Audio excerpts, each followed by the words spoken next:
let's respect. I think that's we respect you. We respect you at the ideological battlefield. We will bow. You will bow, and then we'll fight, and we'll see who wins. But you've already. I respect your honesty. This capitalism, this profiteering, this warmongering is your religion. It's your religion, my brother. I understand. I hear it and I understand. Lakum dinukum waliya din. You have your religion, I have my religion. Thank you for being honest. But what I want you to do from this point onwards is go and spread your religion to people who are Jews and Christians and tell them what is the law of the Bible. Go and tell them, go and preach it. So at least they can make an informed decision. Do they want the maximization of global well-being, or do they want the maximization of the well-being of Jews and a certain group of people? Yeah, go and teach them. Go and teach them the religion. Go and teach them the religion of Judaism, please, brother. I respect. Matthew, what religion are you? What do you believe in? I am Khomeinist. You believe in Khomeini? Yeah, I'm a Khomeinist. You believe in the Islamic Republic? Of course. Why would you believe in that? Because especially now, since there's like 50,000 demonstrators on the street within 2 days. 50,000, bro? It was 1 million. Why'd you pattern keep reducing the number? It was 50,000. You're lying to the Reza. You're lying to the people. It was 1 million. The IRGC killed 1 million people. During the lifetime, Matthew, during the lifetime, they probably did kill 1 million. Bro, the IRGC, this guy, Reza, I'm so sorry to the rest of the audience. Please apologize. I apologize on Reza's behalf. He's lying about the IRGC. The IRGC, they have tails, they have horns, and they are breathing fire, and they're going to break through Alexander's Gate, and they've killed up to now 1 million people. Please don't believe Reza's bullshit answer of 50,000. So wait, Black, I have a question for you. Like, is this like genuinely, is that like your real mindset about how world works and how politics work? Or is that, are you just like trolling? Because the way you're thinking about things is not real. It's happening. I mean, I don't, regardless, like, I'm not saying that Black is a bad person or anything like that. I just think his positions are flawed. Obviously, he's done more research in this field than I have, but I don't think that more war is gonna just keep our whatever. No, Mr. I think there's a point of diplomacy eventually that you're gonna get to. But like, I mean, we can just agree or disagree at that point.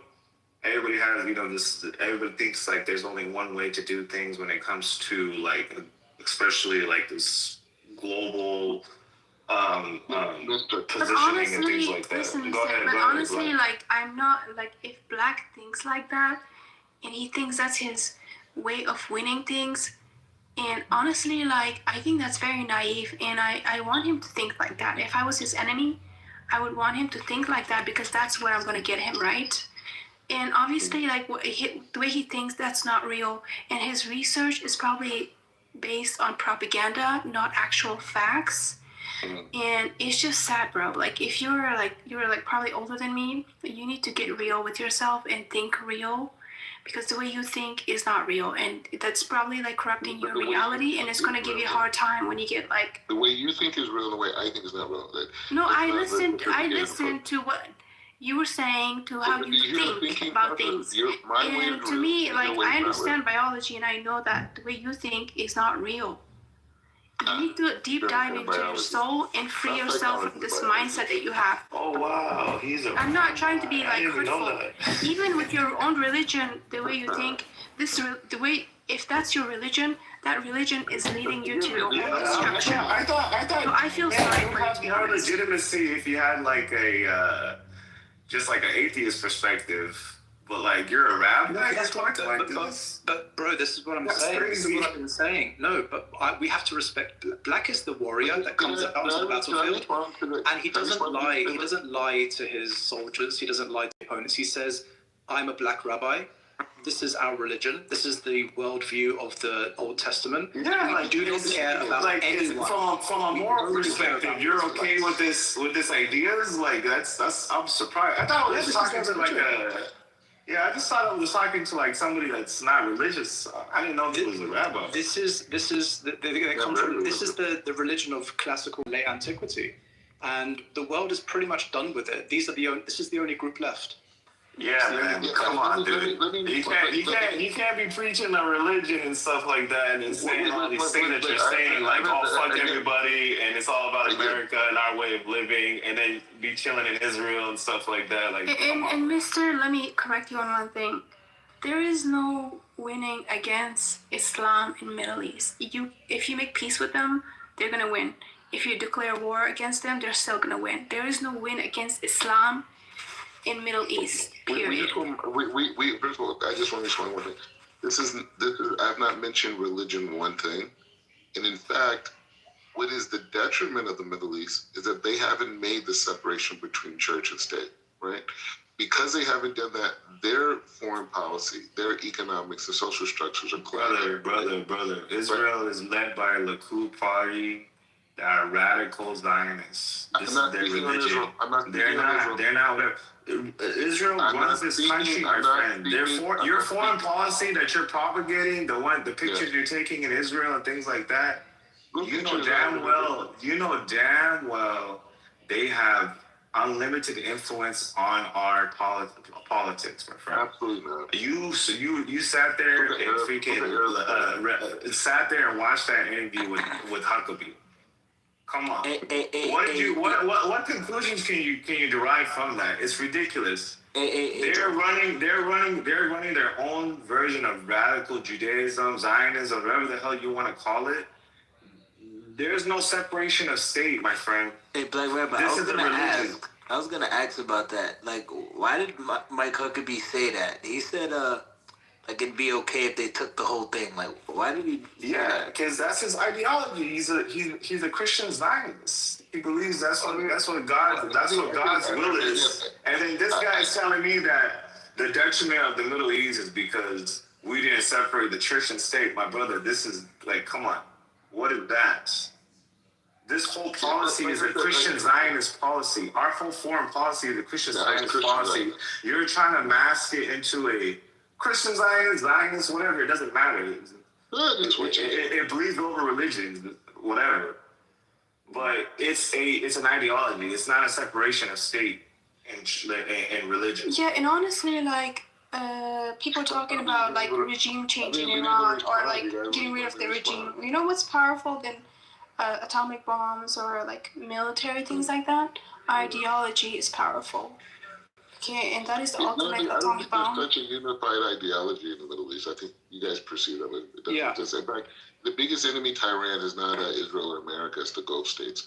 But this is my point. This has nothing to do with religion. Okay, this is to do with expanding markets. Oh God! And creating. So basically, it's just a haves and have-nots, and you don't care about the have-nots. You don't care about the betterment of the world. You don't care about going into a new whatever. You just all you care about is just your day to day. And you're a rabbi. I don't get it. Like it doesn't. Ooh, but you should ask me. I can't square that circle. No, he's squaring Mr. Black Rabbi is squaring the circle perfectly because there is no squaring of the circle. He's just being a really good Jew. Bro, no, this is their religion. Yeah. I mean, honestly, the Old Testament is all about. Firstly, there's no exclusive monotheism in the Bible. So they don't believe that there's only one God. That's a later invention. There was a divine council, and what the God of the Jews said that I am the only God. Black, it's not a distraction. This is your religion. We're talking about American dominance. We're talking about Jewish faith. Your want for capitalism. You don't want to accept American dominance. You don't want to accept it. Yeah, I don't because I care about. So this own that. Stop making it a personal. Don't make it personal. I'm not talking about you and your faith or anything like that. Let's talk on what's on the table.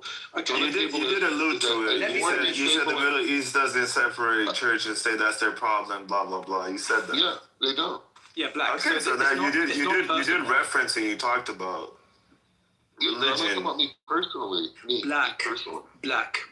It's not You're about trying to- being. you're trying- It's you're not trying to about. get No, I'm just curious. Like, how do you come to these conclusions in you're a Jewish person? Like, that's like you're. Forget about me. Okay. Let's talk about philosophical approach. Let's not talk about me. Yeah. We're So talking my about philosophical approach is not being that way. I guess is not being in this mindset of capitalistic system and things like that, and getting into a new era of thinking and consciousness. You know why you're saying that? Because we live in the era where if it feels good, it must be right. And if it doesn't feel good, it must be wrong. And you perceive us dominating, right? Us dropping bombs. Those are instruments of change. Yeah, I definitely lessen my yeah. quality of life just to save some lives around the world. I wouldn't mind that. Yeah, and you know But what? I just don't believe. I don't believe those bombing kids and things like that is going to lead us to have better. You can go and talk about it from like a strategy perspective and things like that. Yeah. I'm having economics background. I don't I think you understand what inflation is and just overspending and things like that. I don't think you've looked at it from that perspective on like what these unnecessary wars are doing. What was that? Yeah. So, Mr. Actually, you know what? You were a great example. Great example, and I commend you and I respect you. You're a great example of the heart of the American people, right? Mm-hmm. You do represent the vast majority of American people who want to see peace on earth, who want to see equality. What do you want to see? What do you want to see? Wait, hear me out. I'm gonna get there. This is what you want, and this is the product of American. This is the product of American infrastructure. And according to you, it was gained through just bombing people overseas and world dominance. No. The only difference where we separate, will we separate, and this is very difficult for Americans to understand, is the reality of the people that we're dealing with in other parts of the world. Okay. They're boogeymen. Kendrick Lamar. They're boogeymen. They're boogeymen. Just like what they said, they're jealous of our freedoms. So they came and attacked us at 9/11. Let's talk about 9/11. Let's talk about 9/11. Really quick. We can go there, but just really quick. Go ahead. They are people that need to be disciplined and ordered. Okay, that's who they are. God. And without that, that's ridiculous. I think you need to be disciplined and ordered. Who's going to discipline and order you? So what we need to do Who's is going to talk discipline about and order regime change in America. Now, the best. No, that's ridiculous. No, we have to change the regime. We have to change the regime in America.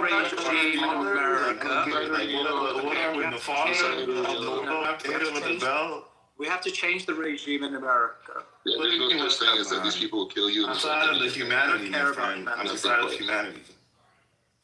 The people we're toppling. Who's going to kill me and my family? Who? Which people? Okay, so this is backtracking. Now, Mister, I'm going to make it easier for you. You just heard your buddy Saddam, Gaddafi. If we topple the regime in Iran, all hell is going to break loose. There's going to be violence in America. There's going to be violence in other parts. Because there's been one too many topples of the regime, my friend. What happened in Gaddafi? What happened with Iraq? What happened with all these people? So when are you gonna stop? When is the end of this? Like, I don't get it. Like, we already achieved this shit. What the heck is going on? Oh, wow. Okay. So that's when we're gonna reach this utopian type of Hunger Games society that you're imagining. Two good examples. One example is the Somaliland. Right? And another example is Israel. These are two geographical areas that are surrounded by opposite ideologies. We want to do, the future of America is exporting our ideology outside of the country. Oh my God, wow. We're going to take people in different parts of the world that want to live in an American way, and we're going to provide them with weapons, with arms. What does it mean to be in an American way, to live in an American way? Go ahead.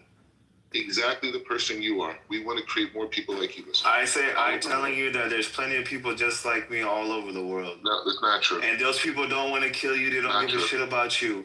They don't give a fuck about you. They don't, my friend. Stop being brainwashed, my brother. These people don't care about you. They've never thought about you.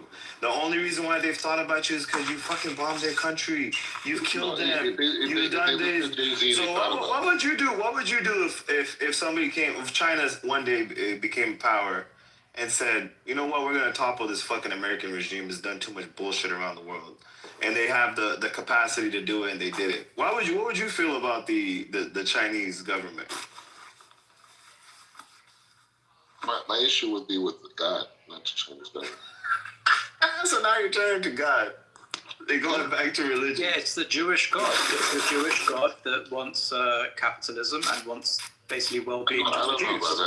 No, brother. It's just you're saying you're coming from like this moral high point, like these people are savages and we need to set them straight. You live by the rules of the jungle. If you never bothered them, they would have never bothered you. We're on a whole other side of the world, my brother. Yeah, you're black. You and your people represent barbarism, savagery. You represent the Dark Ages. You represent antiquity. What makes Americans like not savages? The world, Black Rabbi. The world has kind of obliterated all of the groups. The only group that remains like you from like the medieval ages and from classical antiquity is you, and the world will be done with you too. So you can enjoy like whatever this weird kind of feeling of dominance is. But the world is done. China's a better The world is done with savagery. How is America better than China? Go ahead, as a society. Go ahead. Because China doesn't produce people like you. Bro, I've met plenty of Chinese people. They're fine people, man. You need to get out more. You need to go touch some grass. You need to travel to other places outside of Israel. You need to go and travel the world and check your places. This is why the Islamic Republic. Brother, these people don't hate you, bro. You hate them. This is why the greater Islamic Republic, after it's done toppling Israel, is going to topple the US, so that we can civilize. I gotta go, guys. I'll talk to you guys later. You don't want to hear that. You don't want to hear that. Hear what? Hear what? What did you say? We're going to civilize the savages. What do I not want to hear? You don't want to hear. I seriously gotta go. I gotta whatever. But go ahead. What is it I didn't want to hear? You don't want to hear that these people want to conquer you. Oh my God. Okay, man. You've been watching too much Fox News, man. You need to relax with that, dude. Like, you gotta go and go meet some people, bro. You gotta meet some people, man. You gotta really stop falling for this propaganda over and over again. Literally, that's the biggest. You're being used as a pawn, my friend. You're getting told like this scary story about a boogeyman all over the world, and we need to do this, and bro, your mindset's not probably right. Speaking on Clubhouse from one of those tunnels, those Jewish tunnels under the streets. That's what he's speaking from. They don't get let out much. They get let out. Yeah, man. It's not personal again. We don't have to make it personal. I'm just saying that, bro. Like you should really, really, really actually go meet some people, the everyday person and stuff like that. China produces plenty of people like me, probably better than me. Everywhere else does too. There's good and bad in everybody. We don't have to fucking be these enforcers. They don't want to fucking kill us for no reasons. These the only extremism is Zionism right now in the world, and that's the biggest extremism, the biggest problem. The ones that are spreading all this bullshit. It really is in America. Really, our foreign policy is based off of Zionism. You want to be blind to that, but that's fine.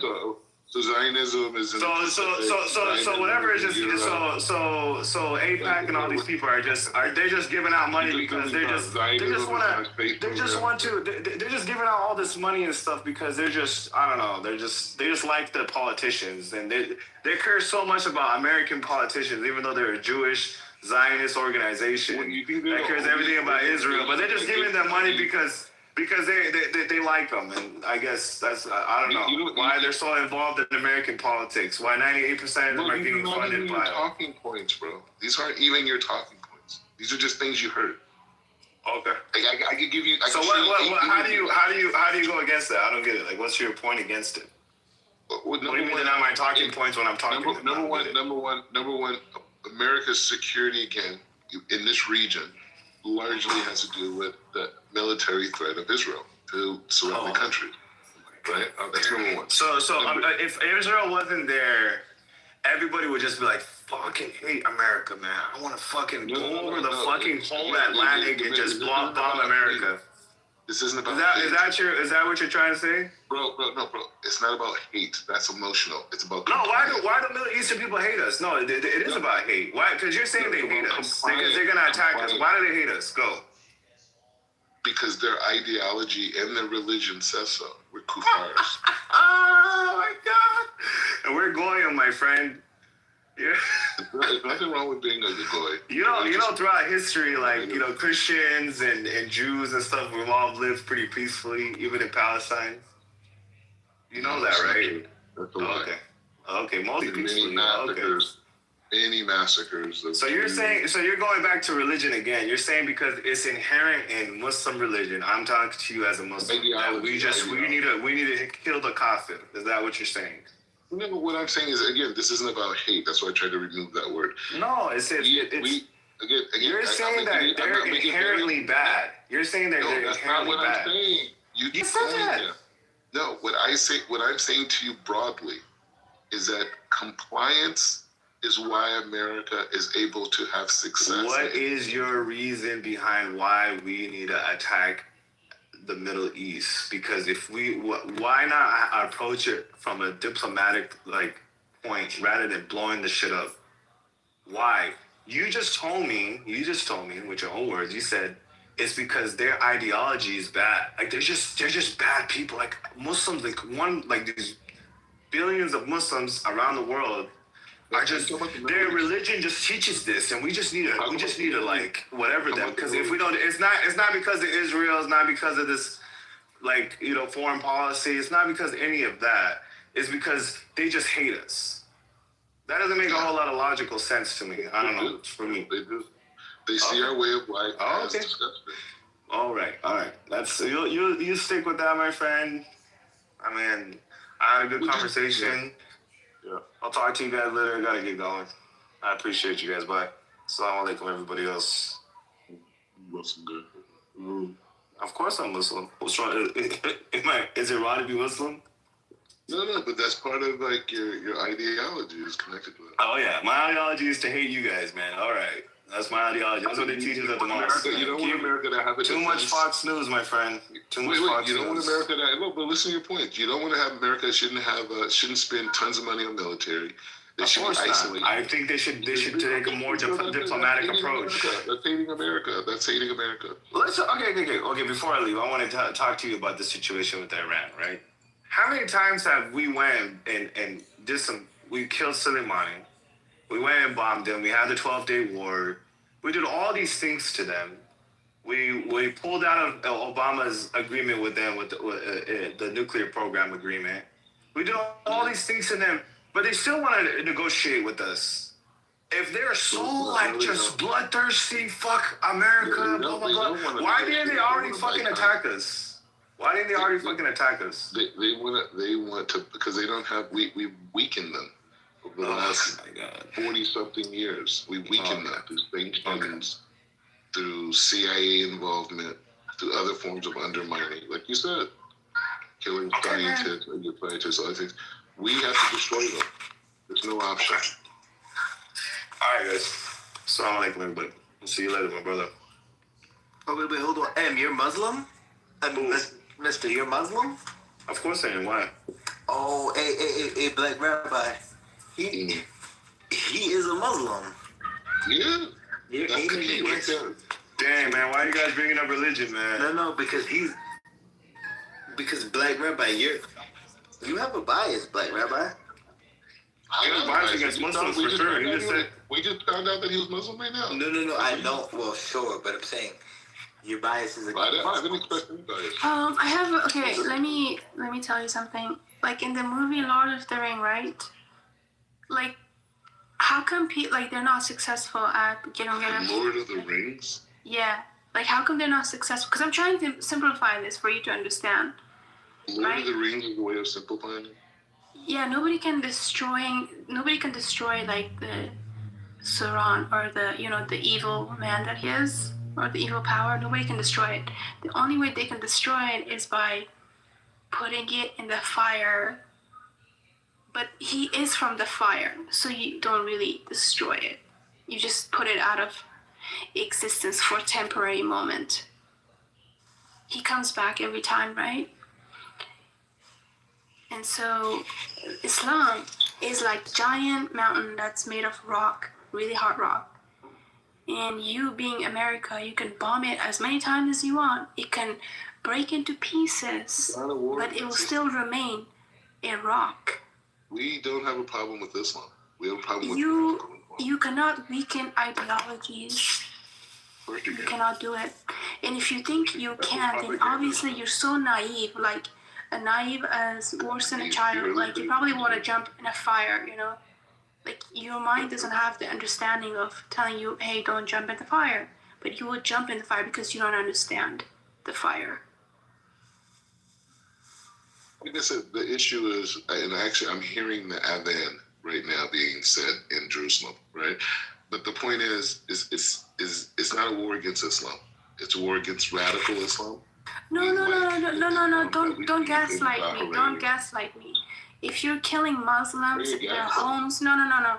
If you're killing Muslims in their homes, in their country, in their land, that is war against Islam, period. That's how you guys see it. Of course that's how I see it, because it is about me. Understand. You're gaslighting me. You're saying that what is happening to Muslims is not true. No, it's about You're like a fucking idiot at this point. And like what, you are and so the dumb. example of that is like your reality is so corrupt to the point that you're not even a human anymore. Yeah, it is. Your reality is It is, and you're so like stupid about how you understand the reality and how politics works around the world. That's a primitive. If you you don't even know what America learned as a lesson when going to war in Iraq.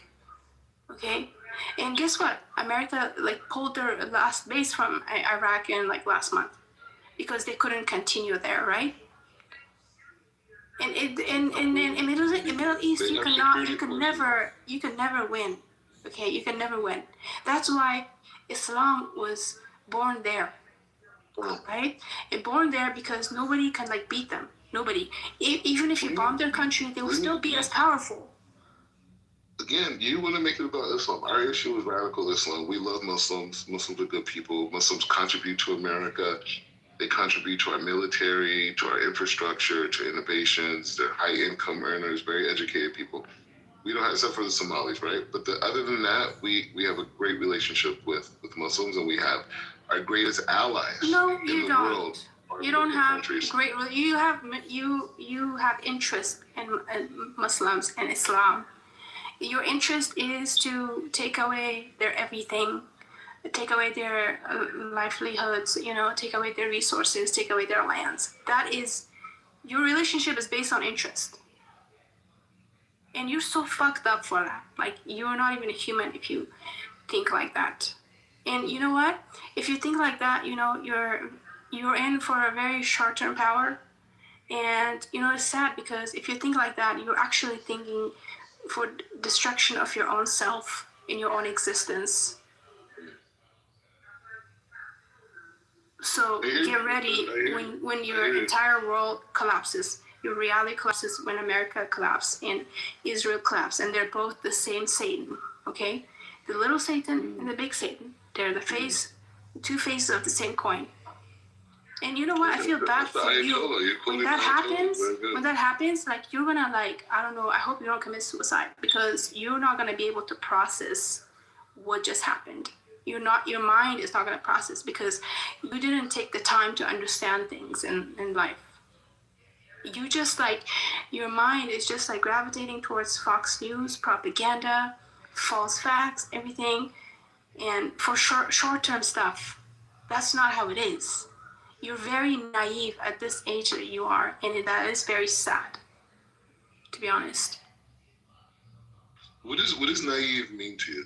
You keep saying that. What is naive? Describe to me what naive. The way how you think That means someone who doesn't know anything is just like the way how everyone saw how you know, everyone heard you speak. Everyone know the way you think about life and world and power and politics. So they know what naive is, and that's what you are. So I don't need to define it. You define it with your own words. I just try to understand what you're saying. But anyways, like I said, it's fine. We disagree, but it's important for Americans to hear, you know, that you see that. I personally think America, like I said, has a great relationship with Islam. We want to see a more moderate form of Islam around the Middle East. We don't want to see radical and extremism. And I think that the Middle East is going to be a great place for business. You know, that the $21 trillion that have been pledged by Gulf countries is going into building AI centers and all different types of, you know, innovations. Saudi has a super city they're trying to build. So I just see nothing but just complete connectivity, unity. Israel's working great. You know, went to a security alliance recently with Syria, you know, they were enemies at a point for I don't know how many decades. I mean, since the inception of Israel. I mean, these are historic landmarks. Relationships with Egypt, Egypt and Jordan are dependent on Israel for certain resources. You know, the Gulf countries are aligned, and I think once we knock out Iran, you know, you're going to see Reza. You know, Kitover, I can't even say his name. You know, he's saying he's going to normalize relationships with Israel. No, I mean, let me tell you, you're so hopeful, and this is what naive means, because you're hopeful for false reasons. America has done too much damage in the world to have a future. It's not going to exist. Okay, and you're talking about like, oh, you have allies. No, you don't. Wow. Yeah, what America has done in past, in their history to other countries, they basically seal their own faith. The end is coming. Black, it's how here. many these allies that you keep talking about? It's interesting. It's really interesting, kind of hearing like the Zionist playbook verbalized by Black American. So how many allies? Yeah. So how many allies are we talking about? How many nation states do you think are your allies? What, 20, 30, 50? You think in the Middle East or in the world? No, global actually. Oh man, there's 190 countries. I mean, you could say like, well, I mean, more than 70+% have some type of working relationship with the United States. Okay, so should we go with like 160 just to round it up? I don't know, maybe. I mean, I think you could just chat GBT. I mean, it's a great question. I mean, I don't know. I mean, so what you're forgetting is that you're just talking about the state leaders.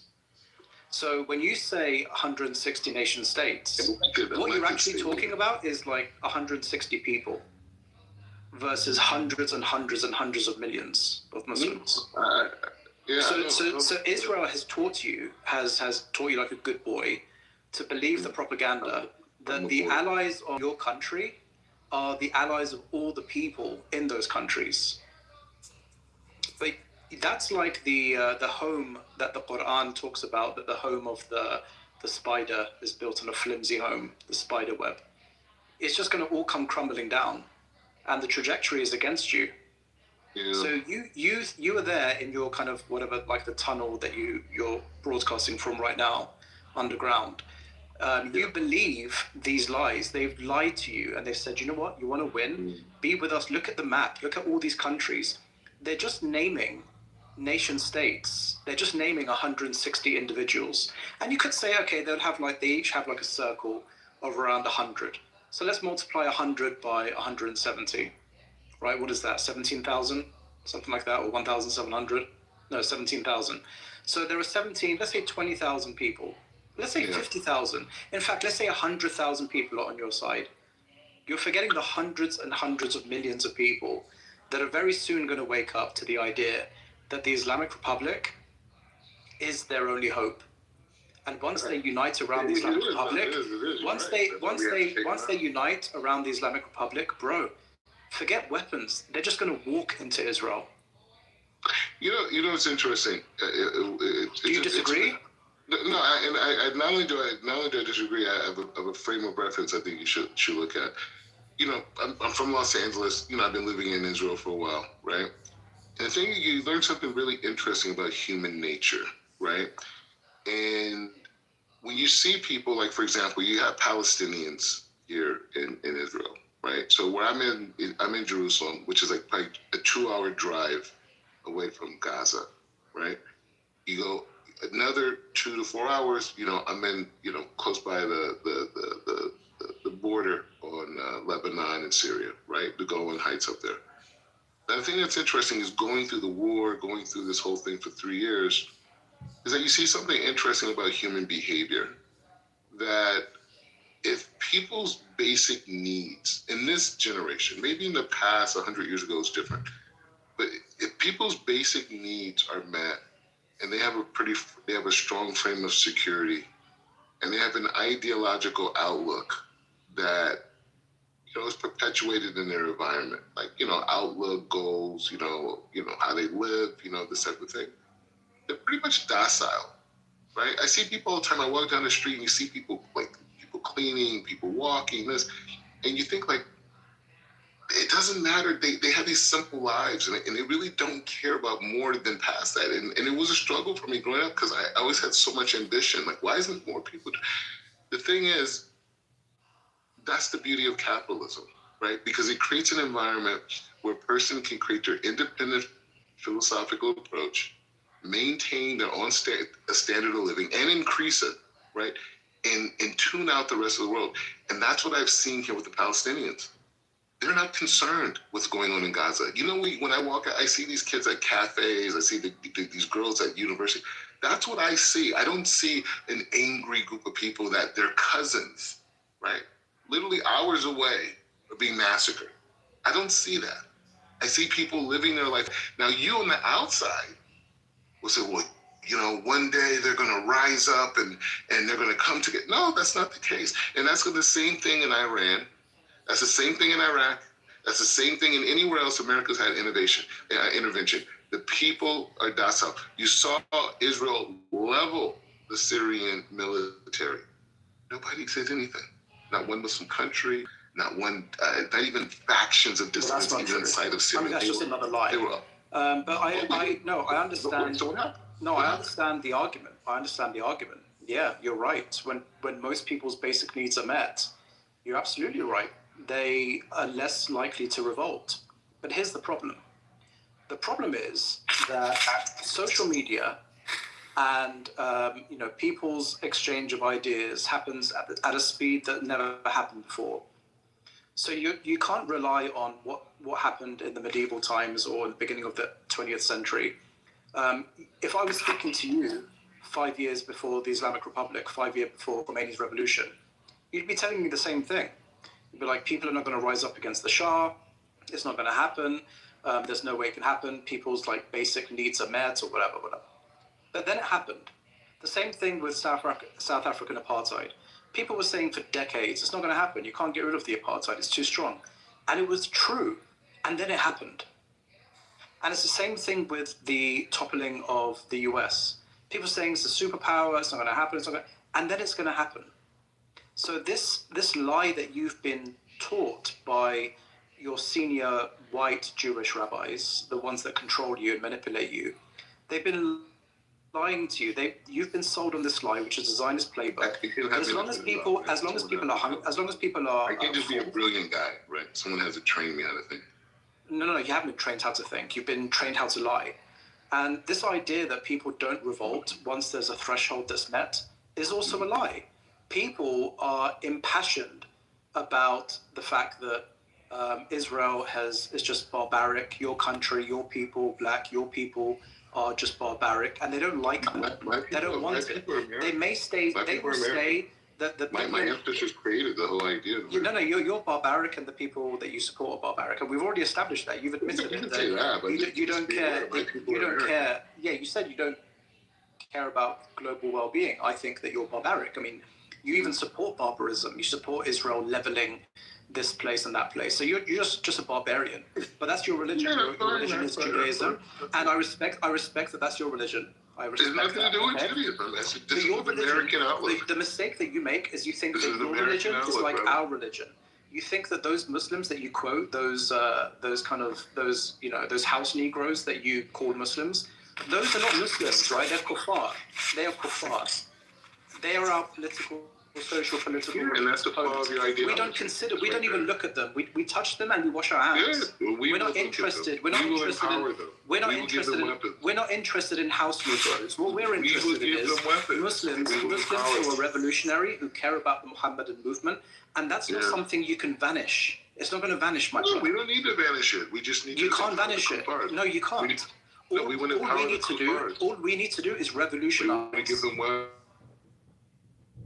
We need to revolutionize people to wake up to the fact that We don't want to wake anybody up. We want everyone to go to sleep. The vision to topple the Israel's satellite regimes around the world, including the Middle East, can happen within weeks. That's all we need to do. Okay. And now I think you should shoot for you'd be dealing with 1 billion Muslims strong.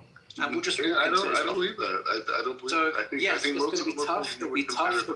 It'll be tough, and then it will happen. Hey, you know what? It's a great dream. I get it. And this is why we have to be vigilant on our side. And the people you see as kuffars, we have to empower them with weapons. They're weak, bro. The people that you have on your side are so weak. They just believe anything. But the people on our side will walk into your country. We have technology. We have technology. We'll take over the White House. We'll paint it green, white, and red. You can't even build your own country. We'll get rid of all the druggies. You can't even build your own country. Rehab centers.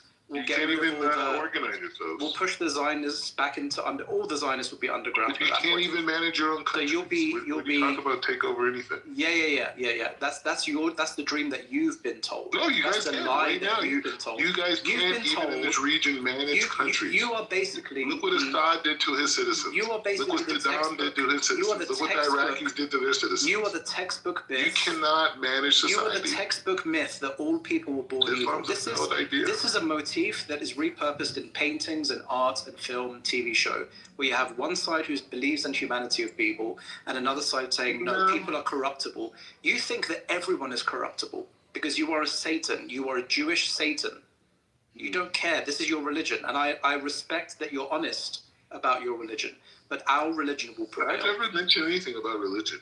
All you care about is those 300 individuals. You don't want to. Those 300 individuals. Those 300 individuals. You don't want to accept that are currently occupying the majority countries. Your Allah cannot stop it. Your God, your pathetic little God.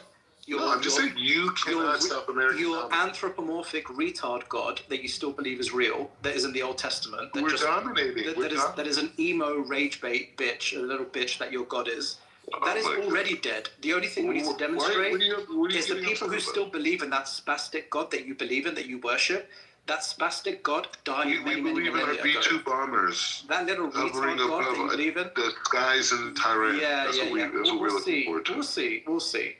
Yeah, come back in a year and we'll see what happens. But Matthew wants to say something. Go ahead, Matthew. Yeah, I did actually. Rabbi, I think we agreed last time we met that you're going to get some counseling. I thought we agreed on this. Okay, so obviously. I don't know you.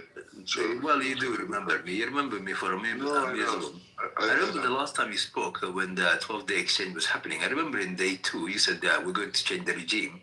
The Israeli boot is in the Iranian face. Actually, I think it happened the other way around, didn't it, Rabbi? I think people had you screaming outside the bunker, but they wouldn't allow you to bitch us inside the bunker. I think you were consider going, wasn't it? Only the citizens in Gaza had bunkers. So people had you scream. I think after the remaining 3 days, everybody saw the boot that came out of the Israeli face. Wasn't that true, Rabbi? Israel proved to be a bitch, just like everybody knows. Yeah, it's the only army in the world, by the way, that issues look like us. I hope they gave you some as well. I thought we agreed on this. Remember, I was remembering you. I said, the Israeli boot. Now look at us. We're going to put the Israeli boot on the Iranian face. I think it's the other way around, isn't it, Rabbi? Anyway, so obviously, I think you're the only one who does it. Yo, Assalamu alaikum. Hold on, Mahdi, bro. Let me give my salams to my brothers. Alaikum salam.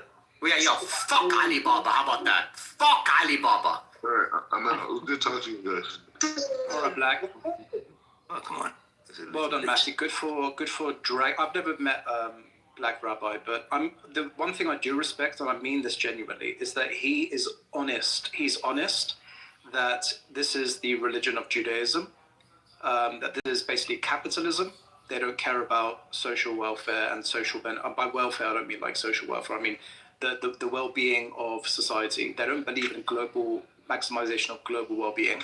They believe in the well-being of Jews and anyone who is a slave for them. And he cited Muslims, and he is right that there are millions of Muslims around the world who are docile. But all that needs to change is we need to revolutionize them, and that trajectory is already in place. So I hope that he returns in about a year or 2 years' time to see what the state of play is. Well, I hope he doesn't go to the Nuremberg courts to answer for support of Zionism like lots of fascists did in the past. What he also doesn't realize that is Israel, even amongst its former Zionist allies, has become an embarrassment, an absolute embarrassment, this country. Even the actual Zionist allies in the past, they're turning their back on it, just like the Klingons do. Full turn on the back. It's a silly embarrassment. It's going to implode. There's no future for this country. Yo, can someone reset the room? What are you guys talking about?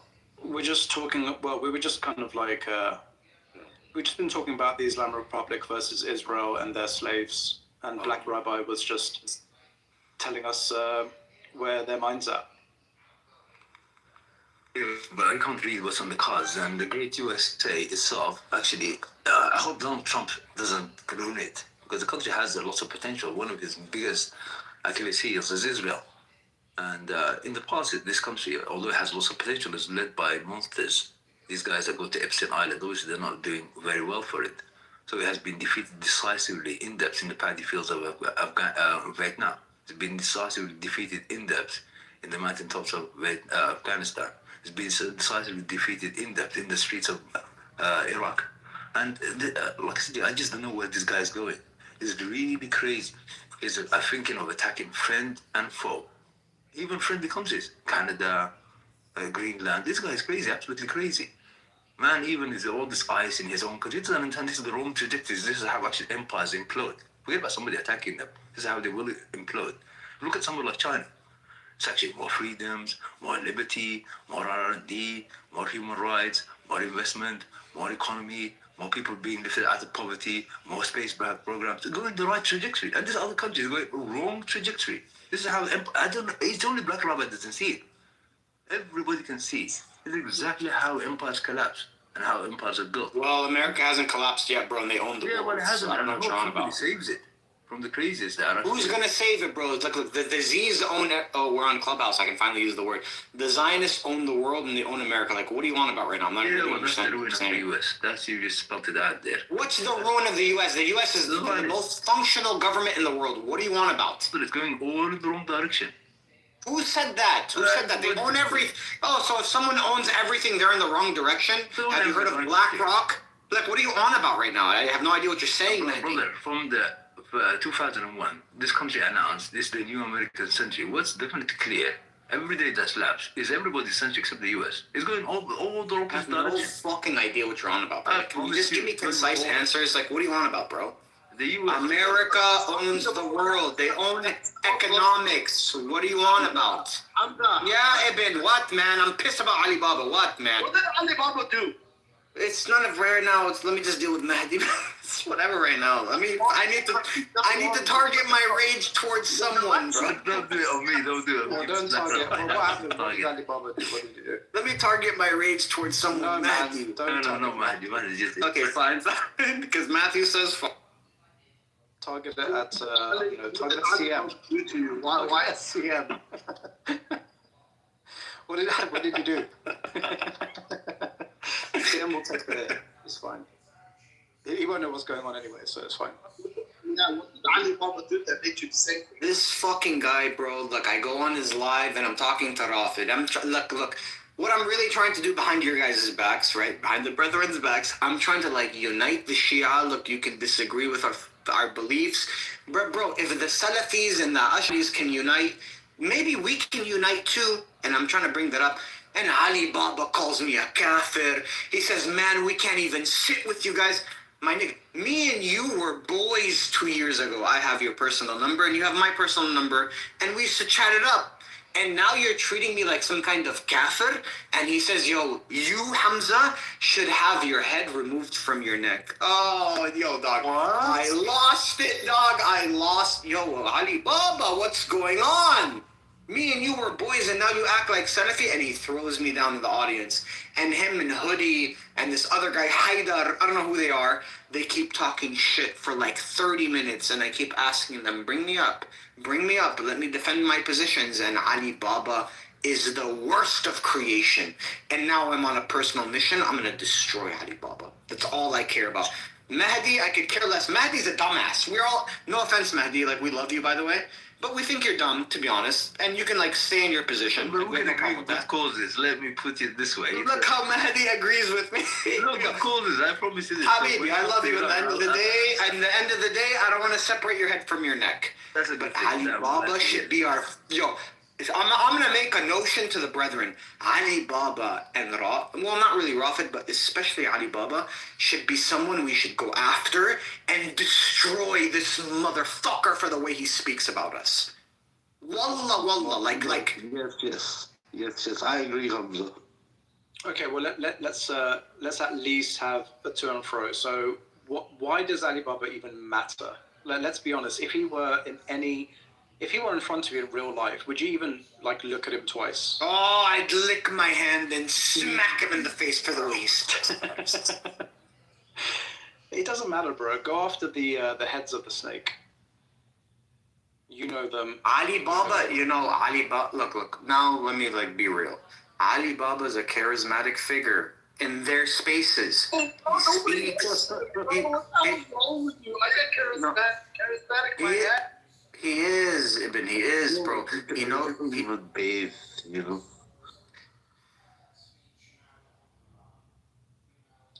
CM says. Oh, here's what CM says. He's not in the audience. He keeps saying, I'm afraid to talk to him, bro. Like, I literally invited him up 30 minutes ago. Yeah, why would we care about CM and Ali Baba and these just idiots? What we care about is Allah Yari. What we care about are the Qazwinis. Let's expose them. Yo, that's true. See, my friend Ali Kazwini is my boy. Yeah. Let's see how far that relationship will go. Yo, we're about to destroy your boy, bro. Like Habib said, we're about to destroy your boy. I'm about to smash your boy. Everyone is a boy until it matters. That's how Allah distinguishes between the Muslimin and the Kuffar. Right, Chuck? Assalamu alaikum. Wa alaikum salam. Walaikum salam. شهر رمضان مبارك يا Chuck. شهر رمضان أنزل فيه القرآن. Yes. Ramadan Mubarak. What's going on? Do you break your fast with going to Erwan? No, I date. Oh, nice. I have a date every night. What about you? I have 7 dates every night. Ahsant, man. Are they Ajwa? Because if they're not Ajwa, then you're not necessarily protected from black magic. But all of my dates are Jordanian. Or any magic. All of my dates are Jordanian. I'm going to revolutionize them. Jordanian, damn, Matthew. That's good. Damn. We need to check the barcode on those. I have a new goal. Israel. My new goal is to impregnate as many Jordanian women as possible. Yeah, Like Santa Claus. gonna defeat that. That's such a basic thing. Like Santa Claus. I'm going to utilize Mut'a and I'm going to revolutionize Jordanians to stop. Matthew is so based. I'm so based. I'm going to get rid of the air bases of the US and Jordan. Allah. Maybe I'll have to give myself like a 1 month break, like in between. Damn. MashaAllah, Matthew. May Allah give you more strength. Maybe that's what Mut'a is for.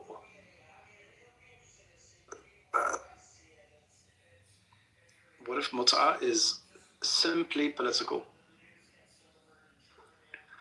Rabbi Shmuley. Where's the black rabbi? Is any getting what Matthew is saying? Basically, it's just a simple network. Get the khums money. Part of the khums money is towards like revolutionizing a particular people, and then you give the money. The women accept. You revolutionize them through multiple means. Yo, dog, hearts and minds. You gotta get hearts and minds first. Hearts, minds, and hands.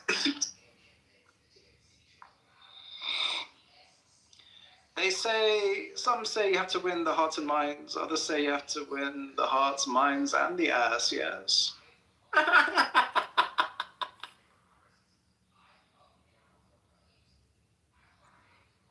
Bro, whatever it takes to export the Islamic Republic. I missed you guys. How are you guys? We are better every day. We're chilling, man. Ali Baba pissed me off today, but we're chilling normally. That's why I troll to a room and I see him in the audience. I troll him. I'll be like, yo, he's trying to make people eat haram food. He believes that Prophet Muhammad pimped his daughter. Guys, stay away from Ali Baba, and he goes crazy. I hate this guy. I hate him. I hate this fucking guy. Man, I never say that about him, bro. You want to go and talk up Egypt? What did you say? You want to go to Ali Baba Egypt? He won't even fucking let me up, this fucking kafir, bro. He's a Salafi at this point, man. Fuck this guy, man. Fuck this guy, man. He's never welcome to. If I'm ever mod, I'm muting him right away. By the way, just in case people don't know, yes, there are some traditionalist, dogmatist Shia Muslims who they say things like, may Allah bless the plane that bombed one of the leaders of resistance against Astaghfirullah. I know. There are traditionalist 12 Shias who praise Israel for demolishing Palestine. La'anatullah on them. And you want to know why they say that? You want to know why? It's Why? because they're opposed to the Islamic Republic. And you know why they're opposed to the Islamic Republic? Why?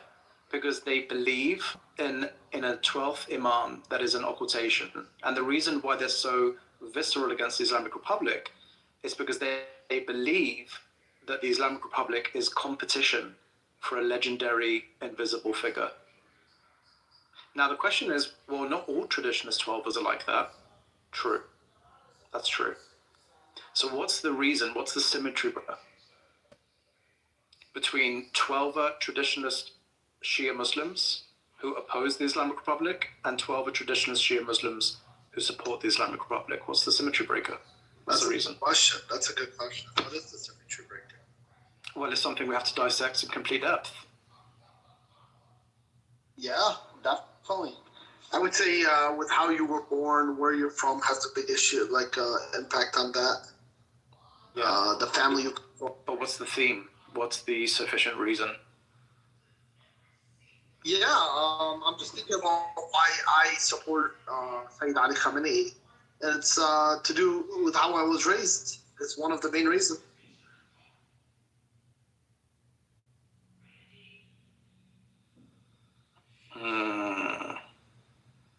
Nasar, isn't Ilyas Nasar? Anybody who supports the resistance is a Ibn Halal, and anybody who's against it is a Ibn Zina. That's the only symmetry breaker. It has to be. MashaAllah. I said Nasar and he left. I don't know. Hadi, Ilyas, are you there? Yeah, these guys are pretty quiet. Yeah, I think they're asleep. I think Ilyas is fast asleep. Right now, Ilyas is doing. Maybe that biryani was too much. After fasting, iftar time. Bro, I bet Chuck has the best I had to make iftar. biryani yesterday myself, and I turned it into a risotto. It's okay. Yeah, may Allah reward you for trying, man. Inshallah.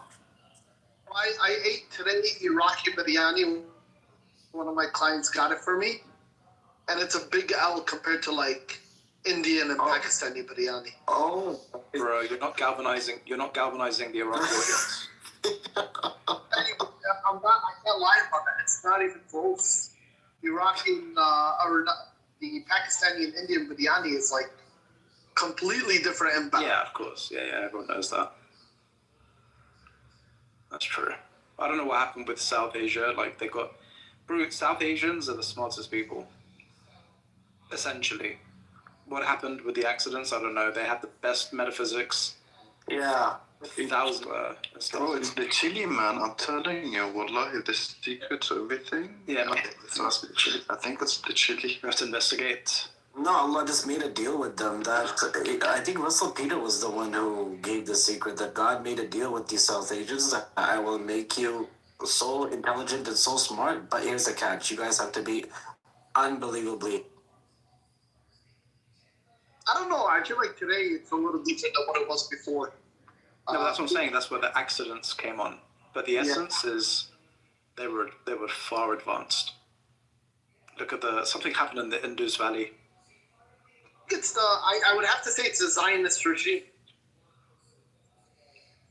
Oh yeah. When the Zionists took over India, they took a big L. You know, it become very diplomatic, very national racists. Oh, I just noticed the audience. Anyone in the audience, if you're still listening, feel free to come up and we can discuss anything. As long as you're not a Pahlavi supporter, we'll treat you with respect.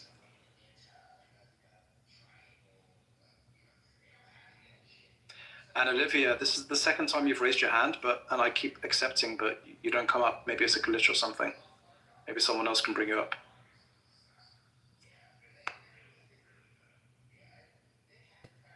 Hey, sorry, did you call me, Matthew? Yes. Shakespeare has opened a live on TikTok. Should we all go to Shakespeare? Who's Shakespeare? Is it Ali? Ali, yeah. Oh, yeah, we can go there. Yeah, let's all go there. Let's just suddenly, ambush him. Okay, let's go. Assalamu alaikum. Assalamu alaikum. Salam.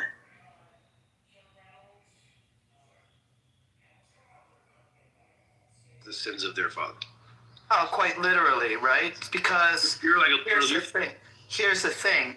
If you defend your father and you feel like you have an honor or some kind of, I don't know, magical tie to the actions of people that you're related to, that stops you from thinking of yourself as an individual, and it stops you from acting as an individual when you defend people in your own in-group, right? I couldn't give a fuck if everybody in my in bad. I'm never going to defend them. Okay, so how does this logic work when, say, you're looking at a group of people? Are you just looking at the people for like how they show up at one given point in time? Let me finish. Right. Are you looking at like how they show up at one point in time, or are you going to try and look at like some history, politics, maybe culture? Are you going to look at things that transcend that moment in time, or are you only going to look at just them as a snapshot in time? So I can review now. I'm Slovak, right, Chris? My family comes from Slovakia, and it did a horrendous things to the Slovaks as well as the Ukrainians. And I mean, all in all, I can't blame Ukrainians for absolutely despising Russians, because as far as I understand, the vast majority of Russians are kind of rolling with what Putin is saying. There's a lot of good people there that don't like it, right? But I'm speaking to my ideals. So my ideals is, if I met a Russian person, I would do my very best to try to look at them as an individual and not make assumptions if I can. Because, if people just keep holding grudges forever and ever, there's never going to be any peace in this world, ever. Well, I think the reason I gave the example that I did was that we were assuming that the only thing that can be held is a grudge, right? There are other things that stick to people, right, that are not just grudges. Of course. Yes, so when we understand that, the way that other people or community or society or parenting styles, the effects of being raised by emotionally unavailable parents, the effects of growing up in an area that doesn't have access to this, that, and the third, right? How those things disproportionately affect people, right? You're still going to hold a certain probability based on some other factors and conditions that I think have to be looked at before you can just say, like, the same way that someone shouldn't have to pay for the sins of their father, that someone doesn't is not affected by the consequences of other people or the material harm that surrounds them. I mean, is that not like? I got something to say. Why y'all try to make it sound good, but at the same time, this is what I see. Y'all go to other people's countries and put them in jeopardy lifestyle, right? See, this the shit. Take that shit over Russia. You're generalizing. You're generalizing too much. Know what I'm saying? Take that up with them. Don't bring that bullshit to a real American. We don't have shit to do with that. You talking about your Trump thing. Yeah. Don't put us in that shit. Let's talk about we need your help. Hey, they're trying to kill us. I don't give a fuck that shit up with them. Don't bring that shit over here with us. We don't have problems over here. We enjoy ourselves. We like to see ourselves grow. Enjoy our benefits of what we do. Why is you trying to bring us into your bullshit? Your bullshit tactic. That's what I see. When you play chess, you don't see black and white, white and black. You see black with black color and white with white. Can you give an example? What do you mean? Do you know how to play chess? No, bro, I'm just asking for an example just so it's clear in my mind. I'm asking you a question. Do you know, you see the pieces on the board, chess, all colors is with the same color, right? You don't have black and white on one side, and you don't have white and black on the other side. You have color with color and white with white. So why are people today in this mind frame, why are you trying to mix race people, different races? See, okay. Right, why are you trying to mix different races? If that's what they do over in Africa, if that's what they do over there in Europe, let Europeans deal with Europeans. Let Africans deal with Africans. Let Americans deal with the real Americans. White folks is not American. You're a citizen. Really not even a citizen. Y'all still illegal. Y'all really still illegal. I think we can rip on this idea a little bit, right? We can, like, it's like, you know, like your chess analogy totally makes sense. So I think the same thing should be done with the genders too, right? Like, you know, all the men live in the western half of the country, and all the women can have the eastern half. See, right? Like, why should we allow gender to take all? There go the stupidity right there. Why we can't have our women and y'all have y'all women? Why is y'all women trying to mix with us? And see, this that bullshit. No, I'm just taking it a step further. Hey, bro. Take all you tactics, bullshit. You're right. So there are a lot of people that feel the same way as well. I'm so confused. Why not? Okay, here's another thing, right? Like, why don't we just separate adults and children, right? Keep the adults on one side, like on the north, and children on the south, right? Y'all see how that shit go, Doc. What I'm talking about, European bullshit. Let our kids be ours. We don't want y'all to be with us mixed in. I agree. I've been taking, like, I'm not sure you understand. I'm just taking a chess analogy to the next level. In fact, we can go even further, right? Since we're basing all our distinctions on the way chess works, right? Like, you know how in war right now, right? Like, we have, you know, you have your infantry, your tanks, and so on. And like in chess, right? Like, like the pawns are always in front, right? So let's just do the same thing with children. Next time we go to war, let's just take all our 5 and 6 year olds and just line them up in front, right? As cannon fodder. Right? No, take that. We don't need that shit in America. Take that bullshit schooling.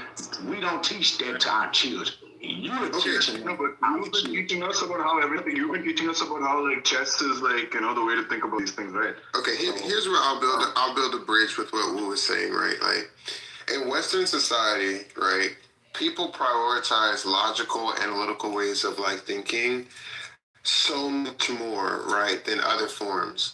People have historically, you know, walked into different. Somebody's off a mic. It's throwing me off. Somebody's off like how mic. well, I have gone into other countries, other communities, other nations, written down, recorded that information, and then it becomes, you know, held to a higher level or standard than like what has actually upheld culture and tradition, which has been like spoken language or dance or other things like that. Which is interesting because those are the very things that end up becoming appreciated, like from Black culture, are the things that weren't like, you know, the standard that you had to be able to amount to, like certain type of way, whatever. So there is this myopic, small-minded kind of like just view that kind of gets put over groups of people that actually are revealing more about who we are as human beings, revealing more about our humanity, but are not being appreciated because, you know, that's not the status quo standard per se. So that was word salad to say, get your ignorant black ass out of here. White folk made the nation that you should be grateful for you still being a part of. Because quite frankly, people like you who are societal misfits and disturbances. Most places will ask security promptly upon you entering or nearing the proximity to leave.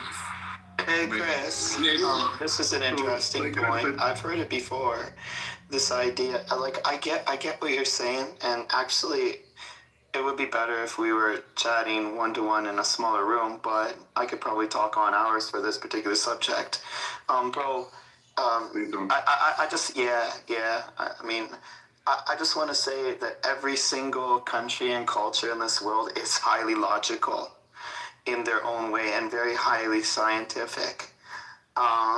There was a kind of bump. No, it's very true. And Mike, I mean, I could probably go on for hours about this, and it's kind of a complicated thing. But yeah, and I am long-winded, but I guarantee you, after 30 minutes, I can convince you of my point, Mike. I promise you. Yeah, but look, is that the end of what you wanted to say? Or? No. So, you know,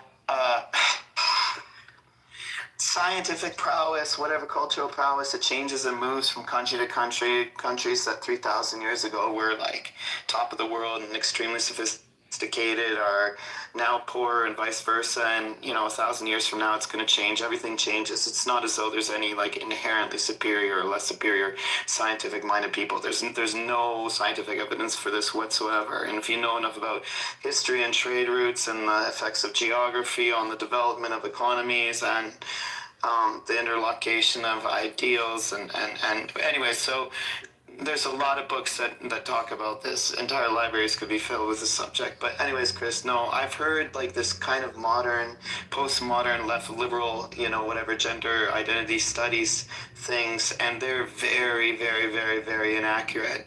I would look beyond those because, I mean, some of these fucking weird-ass leftist, far left professors, I remember seeing a conference in South Africa where this white dude went on the stage and he tried to tell his black students that, you know, somehow it was a form of racism in the guise of cultural acceptance. Anyways, I could talk more about this later, Chris. I think I was vibing with you too. You know, you were like, well, this is like a leftist talking point. Because for me, it wasn't like I wasn't resourcing, you know, a particular politic, just rather like a way of thinking, which I think you are too. But like that core criticism of like for me, like core criticism of conservatism is that like it prioritizes preserving like existing structures, even when those structures produce inequality. And it does show up in logic, right? Like even in the conversation we were talking about like you shouldn't have to pay for the sins of, you know, of your father. Okay, that's a logic, right? If we just like take out the variables and just look at the formula, like what are we actually saying, right? That assumes that, right? That's the ideal, right? Yeah. My ideal, yeah. Yeah, like we're like we're treating injustice as like a past action instead of like a present condition. That's essentially what the logic says. But then it's like, but then it doesn't become convenient when you take that logic and you apply it outside of, you know, the group of people that we were that disproportionately use that argument of like, why should I have to pay for the sins of my father, right? Like, why is my present condition, compounded in any way because of the decisions of other people? I think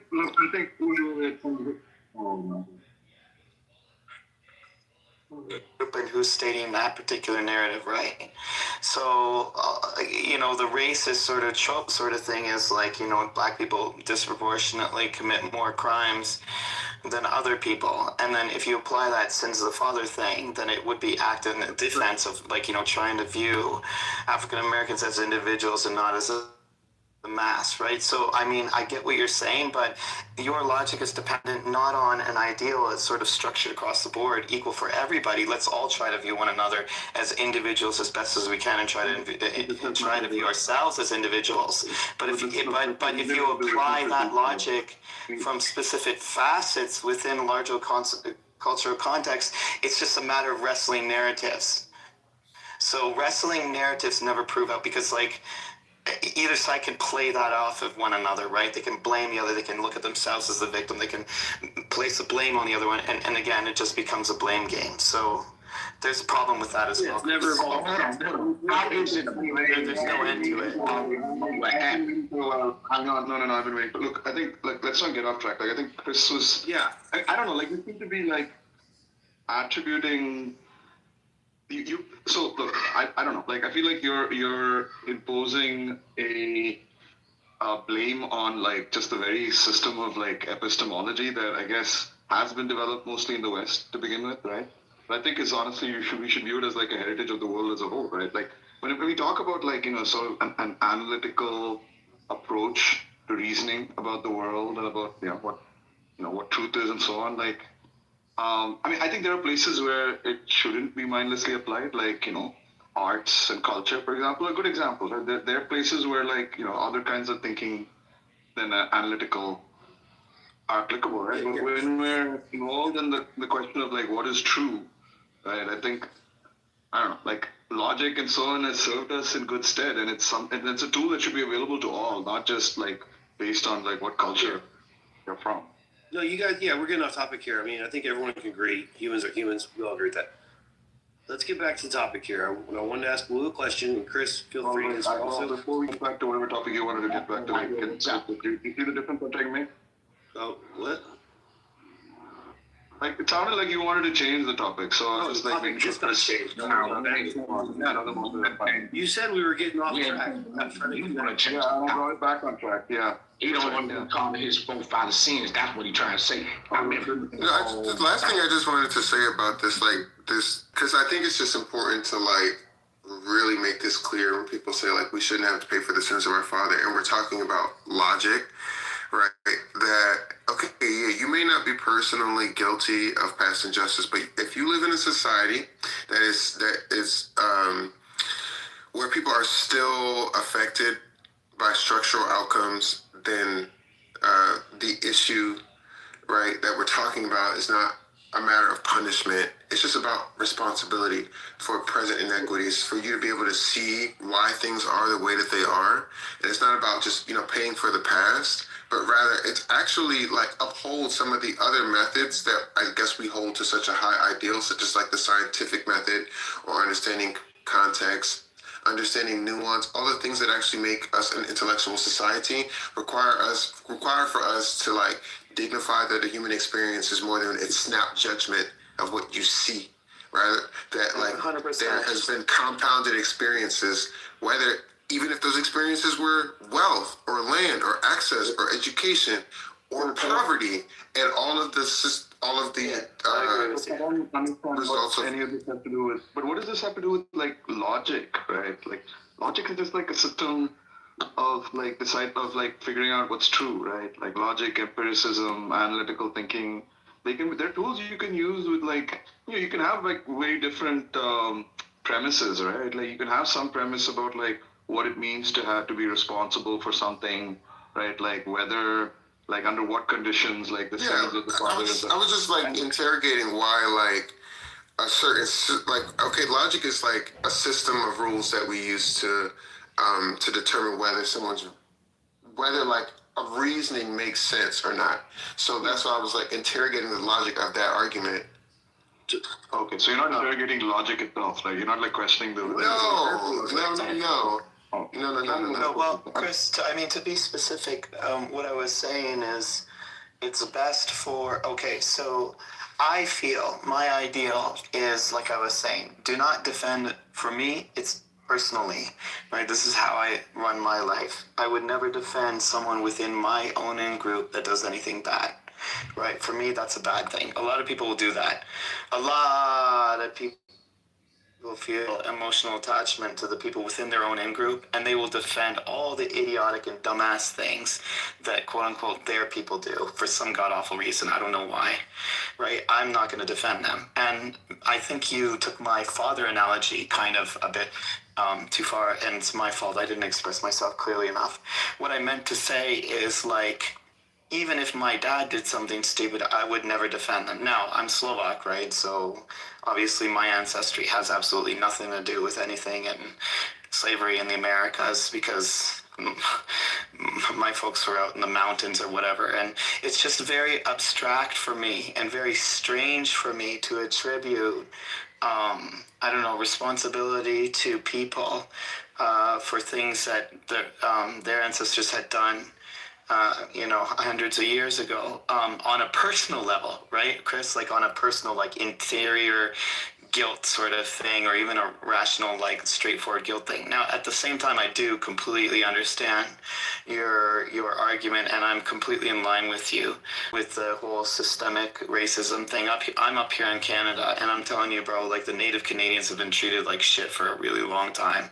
Horribly, horribly, horribly. And you can see the effects on it, right? So I'm with you there all the way. And again, what I'm saying, I think we're kind of in line with each other. What we're saying is like one way out of, systemic problems and trying to make the world better for everybody is to try to attempt to view ourselves as individuals. At least that's how I operate, right? Like, let's move on to like Mike Allen wanted to say something, but no, yeah, appreciate it. I just wanted to bring it back here. So this whole white and black thing. Now, Wu, I want to ask you a question, and Chris, feel free to chime in here. You guys know who Crispus Attucks is, right? You guys have heard of the name Crispus Attucks? Wu, no. You guys, neither of you know who Crispus Attucks is? Christopher Attucks. What the fuck is this conversation about? I've heard of that man who they thought was black. I know you talk Crispus Attucks. So they always mention Crispus Attucks as they always say he's the first black guy killed before the revolution, right? The Boston Massacre, right? The Crispus Attucks. Now, I mean, this kind of hurts the conversation. I can't believe you guys don't even know who I'm talking about. But the point is that everyone calls him, oh, he was the first black guy killed. Now, what I would say to that is if you go look at the Boston Massacre Memorial, there's 5 people that were killed in the Boston Massacre. 5 people. No one knows the names of the other 4. The other 4 guys happen to be white guys. Everyone knows the name of Crispus Attucks. And the Boston Massacre Memorial, Crispus Attucks' name is the largest name, right? It's the biggest name. It's the largest written in the stone. And then there's 4 other people underneath him with the smallest name. People regulate Crispus Attucks to just some black guy who died. No, Crispus Attucks was an American. Crispus Attucks this whole black and white thing is uniquely American, but calling me white and calling, I'll use you for example, Chris, calling Chris black and calling me white are both insults, but it's uniquely American. It takes people's identity away from them. However, in the American way it happened, it kind of had to be done, right? And as a white person, an Italian, I'll land here. If an Italian immigrant and an Irish immigrant came here, and then they had a kid here, that kid's not Italian. The kid's not American. He's still Italian, bro. Don't try to use the bullshit. He's still a. No, he's not. But he's not though. No. See, and this is also what I was going to say to Wu and to Chris. If me and Wu go to any country in Europe, Wu's not a fucking black guy, and I'm not a white guy. We're both American. The same as if we go to any country in Africa. If me and Wu go to any country in Africa, we'd be called Americans. And so what I want to say to this is that This is a Put it in places. That's 100% true. So that's not the same as saying that your identity. It's not the That same doesn't thing, but mean you that do you're take on a the different same. identity for sure. Yeah, but that's Like, not I'm the getting same the as new. saying that we treated the same. That's not what he said. No, yeah. I mean, you're gonna get a different experience, but whatever experience that you get is probably going to be shared with other people who look like you, and they're not going to be the same for white people as they are going to be for black people. That's just So you not can the afford case. that's because black people earn that. They earn that consistently. With anyone else, what's the fuck is going on? Black people earn that reputation consistently with a staunch effort. So you're absolutely right. What's going on? Is Mark here? Yeah, what's up? And what the fuck is this convo about? This is that white guilt bullshit that composes too much media in America. yeah, like I'm supposed to feel bad about Right, Just getting stream of like it's all consciousness, your like stream of fault. consciousness about. Think about it. I think the reason why people feel bad is because they don't understand what role they play or if they play a role, and they haven't necessarily done anything. There's nothing wrong with talking about their past lived emotional harm or like historical experience. There's nothing wrong with that. Unless somebody is not sure of what role that they have played in it, then there's a problem. You know, it's like I use the example of like, people have a lot of things to say about men. I'm a man. I don't really care. It doesn't bother me because I've interrogated the assumptions around why I show up in the world the way that I do. So I don't feel uncomfortable about it. I can actually acknowledge that, yeah, men do have to work on some things. It doesn't make me a bad person. What is going on here? It's like...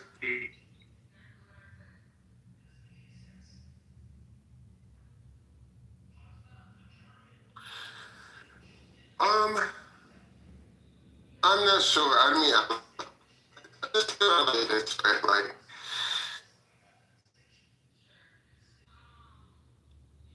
it's just certain things that you have to be aware of. Like all of us, like black people were, not all of us, but a lot of us were taught like when you get pulled over by the police, like, certain ways to behave and stuff like that. Some of us feel, white kid.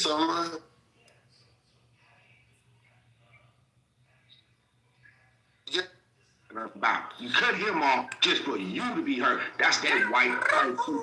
Fuck I have immense white privilege. What are you going to do about it? The monkey sound effect. It's not about what are you going to do about it. I think it's like, here's the thing. Right? I meant to the other guy. Sorry. The thing is like, okay, here's the problem. You ask me what I... Give us the white people. What's going on? Okay. What? What is this conversation about? Well, I think just give me a second. Yeah. You need to pay for break. You know what the fuck's the conversation about? Just sit there and listen. No idea, bro. No idea. Is there a guy? Like just I don't idea, have the Chris. faintest clue. This idea, Chris, you mentioned that you were taught differently about cops, and I guarantee you, my father taught me the exact same thing about cops your father did. I guarantee it. I guarantee it. You can tell me exactly what your father told you about how to interact with police officers, and I'll guarantee it's the exact same way my father told me. I promise. Well, I mean, we can just turn on the news now. We kind of can see the atmosphere, right, of like how this country has like neglected certain experiences that are now being, expanded to affect the larger population of people. And it's because when it comes to certain groups of people, not enough people get outraged and don't care to make certain changes, right? For instance, right now, a lot of people are walking around with their passports and their documentation and their birth certificates, right, to make sure that they can prove that they're Americans. Now, who was the first person who had to produce their birth certificate under this new administration? What? You're gonna lie and say black. Why would you? Why would you? No, all you need no. is your driver's license here, right here. No, listen. The first person that had to do that was President Barack Obama, who had to produce his long form birth. Yeah, Hillary Clinton started the birth. Hillary Clinton started the birth. That was Hillary Clinton who started that. Okay. You don't remember Hillary Clinton talking about the birther thing? This is the first time I've ever heard anyone say that, like, Hillary Clinton was responsible for the birthing movement. I remember. I'm not that sure. I remember seeing Donald Trump talking about the fact that he's not born, in this country. He's used a lot of other. I think you need to revise that. Actually, Barack Obama himself is responsible for the birther movement, given that he advertised himself for many years in Harvard publications as a Nigerian-born individual. So Shut the. I'm fucking lying, bro. Okay,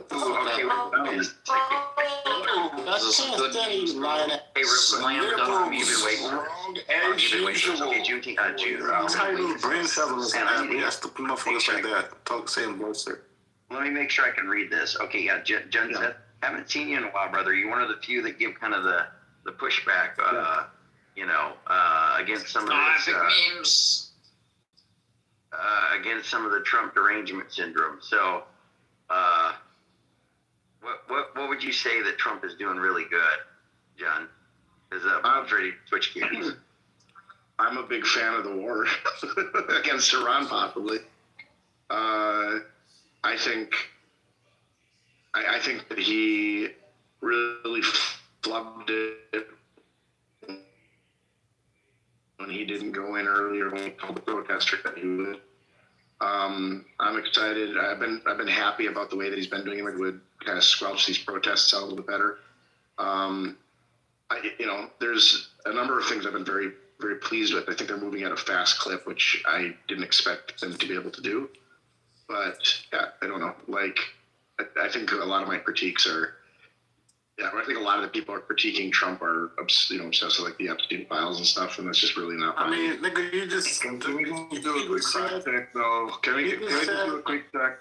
Wait, can we just do a quick fact check because people are listening to people here saying dumb stuff? Right. Number one is that Hillary Clinton, at best, what you could say is some of the staffers in her campaign in Iowa, Hillary Clinton did about it. Clinton did in fact start as a matter of policy within the campaign. You gotta let him start. That's not true. That's not true. He said some other dumb shit. He said that Barack Obama said he was Nigerian. Yeah, yes. First of all, that's doubly dumb. That was twice as dumb because, probably he was referring to Kenya, right? Not Nigeria. Kenya, you're right. So that's like an early warning sign of dumbness, right? And the other thing is that. Sorry, man. No, you're wrong. Okay, and so Obama expounded on that in his book. No, he didn't. Yes, he did. Dreams of my fathers. He did fucking expound on it. I read it. No, yeah, this whole thing started. Teapot, Chris. I'm not listening. He said Obama was the first one. No.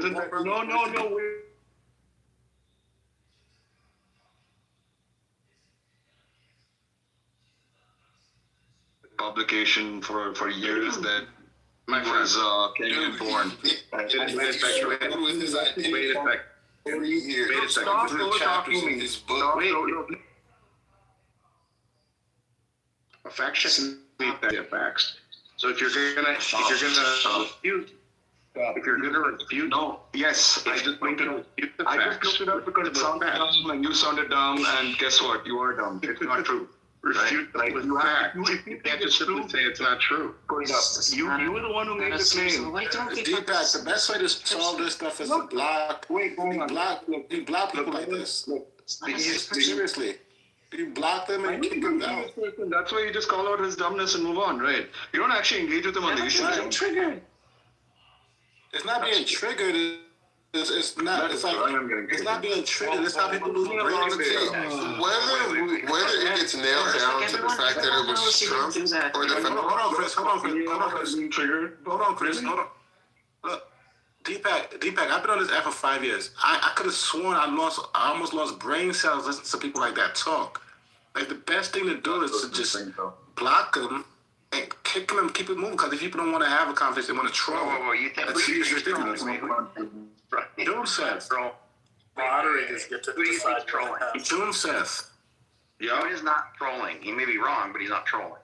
Of course he's trolling. What do you mean? You guys think There's an awful lot of literature that was released by publishers and the Harvard Law Review early on when he was the editor in chief, wherein as part of his credentials, and he was touted as the first Kenyan-born Harvard Law. Harvard Law Review. Prove it.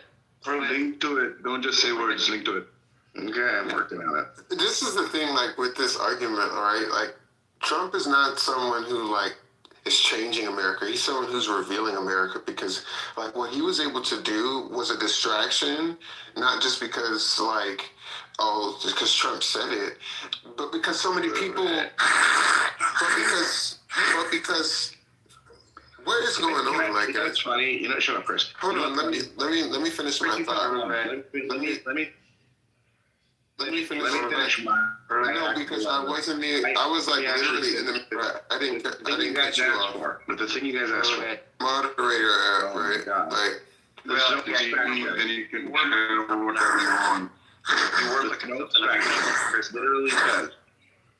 Did Obama's literary agent say he was born in Kenya? In 1991 fuckers. Literary promotional identified Barack Obama as having been born in Kenya. Why are you letting him do this? Look, Chris was saying something there. He's come back in, okay? Answer is true. In May 20. John. I'm sorry. So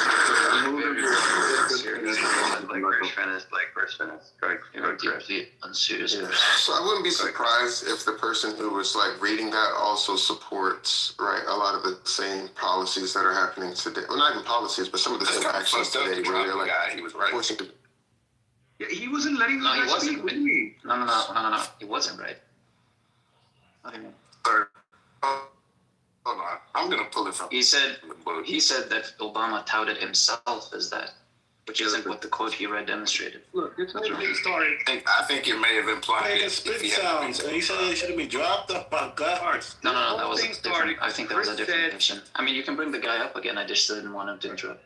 Guys, Barack Obama said for himself in April 2011. He addressed it himself. He said, "No, there's going to be a segment of people for which, no matter what we put out, this issue will not be put to rest. But we do not have time for this kind of silliness." What year was that? April 2011. Why did you attribute the birther thing to Trump? I mean, I was alive during that time. That's how I remember it. But see, even like, I don't know why it's like. Yeah, but it started under. It's like we're not allowed to. We have to run everything that we see through other people's perspective for them to reinterpret it back to us. Like, I was alive. I remember him pushing. Yeah, Chris, you said but were you alive? Yo, shush. Are you there, Andrew? I'm here, bro. Okay. So the claim on the table was that Barack Obama himself was touted as like he touted himself as that was the claim. Yeah, That was the second part. We all can agree that's wrong. Second part. Chris said. Yeah, okay. So just so we know, the thing that was read didn't substantiate the claim that was made. Okay, we can. Chris said. And by the way, if you don't believe that Barack Obama himself would have been with full knowledge of all promotional material to promote his books, Prove it. You ever written a book? Prove it.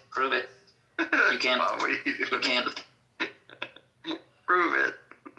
Okay, but why are you going to the second part, which is so controversial? Just stick to the first part. The first birther comments came out of the Clinton campaign. That was never directly to Clinton, correct. But they happened in 2008. And a Clinton staffer was fired for it. Thank you. That's all I was trying to say. Chris said that Barack Obama was the first one to have to produce a birth certificate because of the Trump thing. And I said, no, the birther thing started way before Trump. And that's a fact. And none of y'all are like, well, well, are none of you guys going to say that Chris is dumb? Of course you're not going to say Chris is dumb, but Chris is the one that started this whole thing. Trump had nothing to do with the birther thing. Now, he said some shit about it when he finally started running for president, but the birther shit happened way before Trump. And I don't understand. Like, Chris, you say these things that some of these policies are being erased right now. Like, what are you talking about?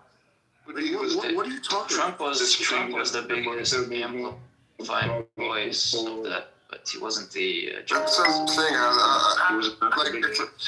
The thing about it that like Mike, that I think is weird to me is the fact that like, okay, we all lived through this. It's like saying that like, oh, on 2000, on 9/11, that I need to go back and watch the video because like there was birds that flew into the tower. There wasn't a plane that flew into the tower. It's just like we all saw it. Bro, you said it's because we all saw it. Donald Trump became he became one of the most high-profile people and promoters of that birther conspiracy in 2011. Bigger than Hillary? No, it wasn't. I mean, it was this was what helped him to get the to get in the race. This is what he was using to like. Why the fuck would we care if Obama was Obama's term was over? Yeah, why would we even we didn't give a fuck about that. It was dumb. Dumb. A lot of people did. Yeah, okay, so you're saying we voted for Trump because Obama wasn't from this country? I'm not saying you collectively. I'm saying that it's part of it definitely boosted the fuck out of it.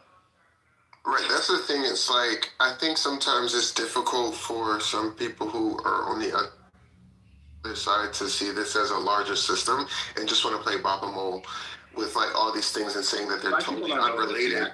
Instead of, Whack-a-mole. They see the larger photo, just not that large. Big photo. Trying concept.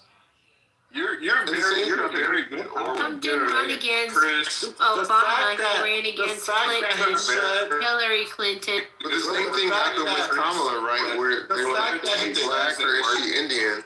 Yeah, do you know what? Is she black or is she Indian? I don't know whether she's black or whether she's Indian. I don't care either way. Trump goes, I don't care what she is. Chris, your mic is so loud, man. The fact that Joseph said that Barack Obama is Nigerian just shows his racist, ignorant ideology. Yo, he first said Nigerian. That was the most stupidest shit he could ever. What the fuck? Okay, cool. And Chris, you just tried to do it again with the Kamala thing. Do you remember what Trump actually said? Trump goes, I don't care what she is. She's the one that keeps saying she's this and she's that and she's this and she's that. I don't give a shit. You guys keep asking me, and he's just going by the shit she's saying. So he's like, I don't care what she is. He literally said that. He's like, I don't care what she is. She's the one who's saying all this stuff. So you guys, like, you keep doing this stuff. And again, everyone's getting away from the fact that Chris is trying to attribute this whole racist white supremacy nonsense bullshit, which, by the way, the only people who think white people are superior are people that think like you, Chris. We don't think we're fucking superior. No, honestly, Mike, I don't want you to get upset, man. I'm just having a conversation. Trust me, Mike, trust me. Look, Mike. Let me finish. Mike, trust me. Mr. Mike. What we're trying to say here is that none of this has anything to do with the fact that white people think they're superior. None of it. No laws are being passed to try to oppress black people. There's nothing that you can do. There's nothing that I can do in America that you can't go do, Chris. Zero. You couldn't name a single thing. I mean, beyond wearing a tan. You sound like a crybaby, Mike.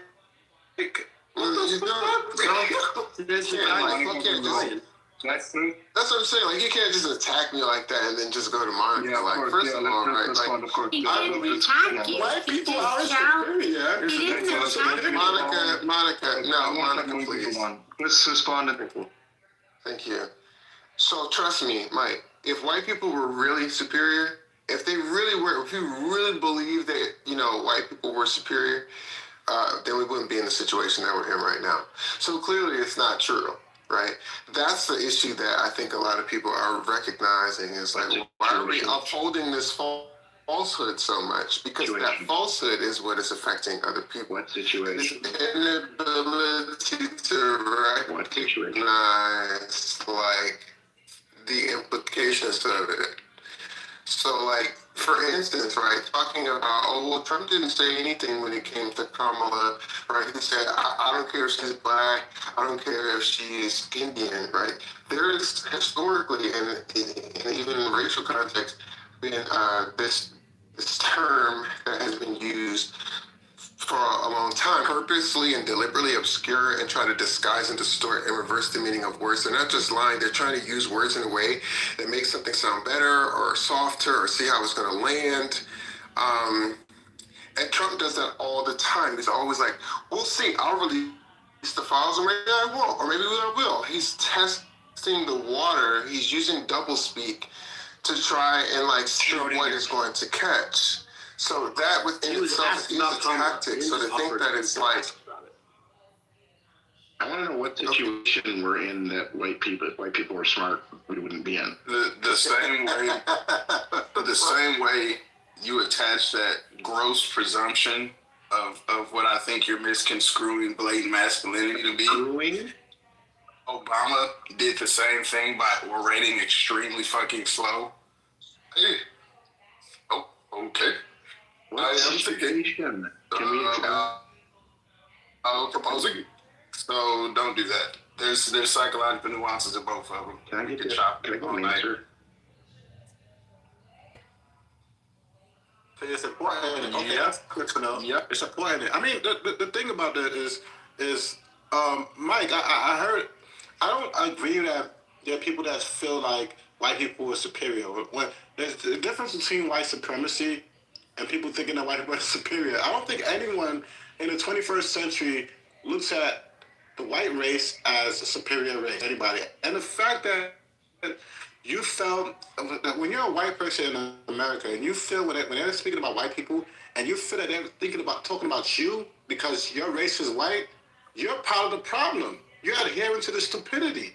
No one's talking about you. No one's talking about your ethnic group. No one's talking about your race. No one's talking about your family. But for some reason, you feel victimized, Mike. That's what confuses me when people cry and talk like. Oh my God, the black fragility is so fucking prevalent here. Go ahead, Monty. So I was talking about this today. There's a word, a slur, that people can call white people in our country today that has long-lasting ramifications. It's as powerful, and I would say maybe more powerful than the black slur used against black Americans. What is this word? Slur is that, Micah? Shiloh. Can you tell us what Shiloh Hendricks. Shiloh Hendricks was called it, and she got death threats because she was called it. The Covington High School kid, Nick Salmon, 2019, on the steps of the Lincoln Memorial. We're not trolling. Yeah, what word are we talking about here? Racist. Oh, wait. You're saying that calling someone, that the term racist is a slur? Don't take the bait. Don't take the bait. Oh, but it's just so juicy. How can I? I know. We are living in the upside down. Don't. Even that's taking the bait. Just ignore it. Answer my question, Chris. Yes, no, I refuse. It's not bait. What was your question? It's true. I'm sorry. I got thrown off by that. What is the situation that we're in that if white people were smarter, we wouldn't be in? I think we would be finding a problem with diversity. Like, you recognize that when people are different, that's something to appreciate, not something to feel threatened by. I don't think that, we would be seeing strength as like who you can bring to your knees, who you can like. Do you prove that it's a strength? Who you can, do you think that's? Let me just ask you. Do you think that strength is based on? Let me just ask you because we're having a conversation, right? So, do you think that strength is measured by who you can bring to their knees or who you can lift up? I think that question is a dumb question. Why is it dumb? Well, first of all, it's a false dichotomy. Okay, what's false about it? It's a dichotomy. All right. Can you unpack that? What's the problem with it? It's a syllogism. It makes no sense. What if strength is other things other than instead of getting into semantics and stuff, what do you personally think? It's literally just poor argument. It doesn't make any sense. So just framing. He's saying you're saying strength is either the ability to lift people up or the ability to crush or something, whatever the phrasing you use. He's saying that's not the right way to frame the question of what strength is.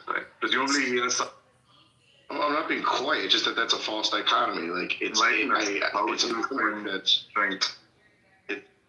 Well, there's multiple kinds of strength, but one kind of strength could be breaking people down, like in the military context, or one kind of strength could be building people up. There's a different both of those exhibit strength. There's also strength that is just like a person being prudent in a moment where they're maybe take leadership. There's all sorts of ways strength can be exhibited, but I don't think the phrase diversity is our strength, which is what you were edging on, which is, by the way, another type of strength people believe in, which you left out of that question conveniently. I don't think that that's a strength at all. I don't think that you could prove that diversity is a strength. Okay, so really, then why is America the most diverse and strongest country? I don't think that just because the strongest country is also the most diverse, that it is necessarily the diversity that is contributing to the strength. Okay, so then, right. I think that that white supremacy often collapses under its own logic. It doesn't. Real strength doesn't require suppression to survive, and I think that there's this effort to suppress on a lot of different fronts, whether it's voices, votes, populations, inclusion, all those things. And I think that like if a group of people was like actually supreme, then they wouldn't need laws or violence or propaganda or exclusion to maintain their position. They would actually pay attention to this exclusion. How how many can he finish? Please, can Chris finish? Because if you're going to list a bunch of things, you do have to let people finish, right? Because you can't in the same argument. You can't talk about it in the same argument. We lose all the points. Monica. Let him continue. Let him continue. If someone wants he's not gish galloping yet. He's not gish galloping yet. It is true that he's not addressing the question. Like, it does seem like you sidestepped the question of diversity, though, Chris. So I will point that out. But it's not a gish gallop. I mean, it sort of is kind of changing topic a bit. That's Chris. Let's just go with voices. You said voices, votes, and other stuff. Let's just do voices. How are voices being suppressed? Okay, so like the 700 ballots that were removed from Fulton County. Okay. What about the fact that we have a process, we have there's a process like due process for people like when they're criminals that it's just kind of being sidestepped, right? When it comes to illegal immigration. How are they being not getting an opportunity to make a case? Let them finish the list, and then I want to walk them through this. So, what else, Chris? How else is it being suppressed? Those are a couple examples. Okay, let's go with the due process for criminals. Number one, due process for not for criminals, but for illegal aliens. What do you believe due process means? It means that they have to, they get the opportunity to make their case, like present their documents and things like that in court. That is not what due process means, my friend. Okay, what does it mean? The process that you are due.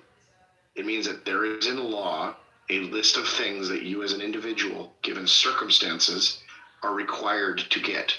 And illegal immigrants have very little in the way of due process. And that's legal. That is the process they are due. They are almost all receiving their full due process. And in fact, all of them are receiving their full due process. That is not true, and I bet you nobody in the room can actually name the due process rights. But I can if you want to hear what they are. That is not true. Hold on, William. Don't interject. Let him go. Let him land. Expedited removal is totally legal. It's without due process. No, it's not. That is the process. That is the process, William. Yeah, you're begging the question, William. The question is not whether they have due process. They do. The question is, what is that process? And that's what we're debating right now. Yeah, no, of course. They're entitled to Mike, hold on.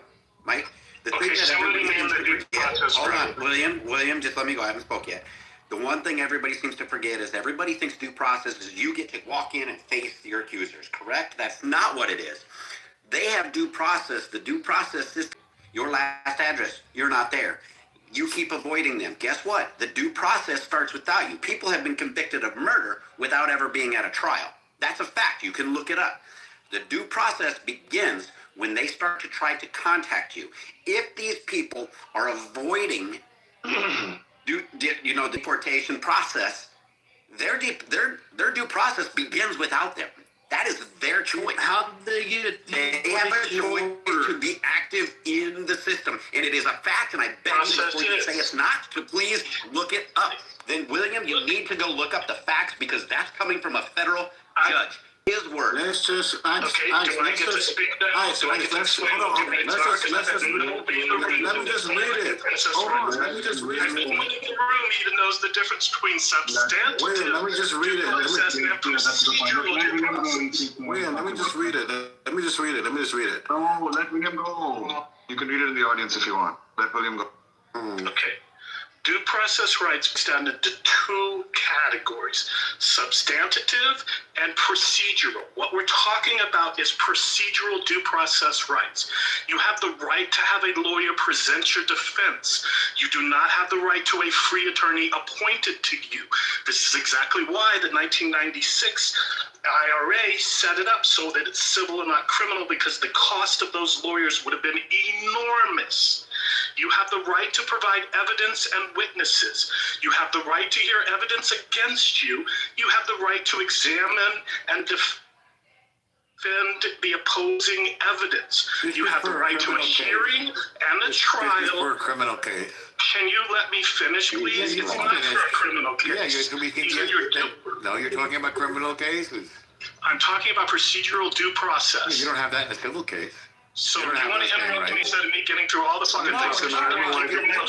You make the list. You're missing the argument. I'm not missing the argument. You are? Let him finish. I've already moved one person down to the audience. Should I go right back to the beginning, and then you can argue over whether the due process rights are applicable in criminal or civil? I'm not missing the argument. I'm defining what the rights are. You couldn't define the rights, Norm. I didn't hear you step up, Norm, and say the rights. Nobody in the fucking room can say. So one person who does know what the fuck on topic. He's gone. I'm going to move you down now. Get back on topic. He's gone. I'm sorry. I will go back. I'm sorry. Just Norm tends to irritate me and probably a lot of people. I'll go back to, you have the right to hear evidence against you. You have the right to examine evidence, the opposing evidence, or you have the right to present your evidence as well as examine the opposing evidence. You have the right to an impartial decision maker, which is civil. A judge would be criminal. And you have the right to have that decision based solely on the charges and the evidence presented against you. And you have the right to an appeal. Those are your due process rights. There are some differences when it's civil versus criminal, but those are your due process rights. If you have had your trial, as the person, Ice, I believe his name was, and you were not present, they issue a warrant, a final order of removal. There's two different types of warrants. There's a 200, which indicates you do not have due process rights anymore because they have already been given to you. I'm sorry, I got that backwards. A 205 means you've already gone through your due process rights. A 200 warrants means you still have due process rights. If you are not present, they order an issue, a final removal order in absentee, which means you were not there. So while ICE was correct in part, what he was saying was not actually correct. Now, I have done the research on this. I can tell you for a fact, I have 3 friends who are immigration lawyers. But you can come at me any way you want. So real quick follow-up. If a person is illegal and they have their asylum, like they're claiming asylum, and their asylum claim is denied, have they had their due process? Well, let's start with the fact that if they cross the border illegally, they're not entitled to asylum. They're not eligible.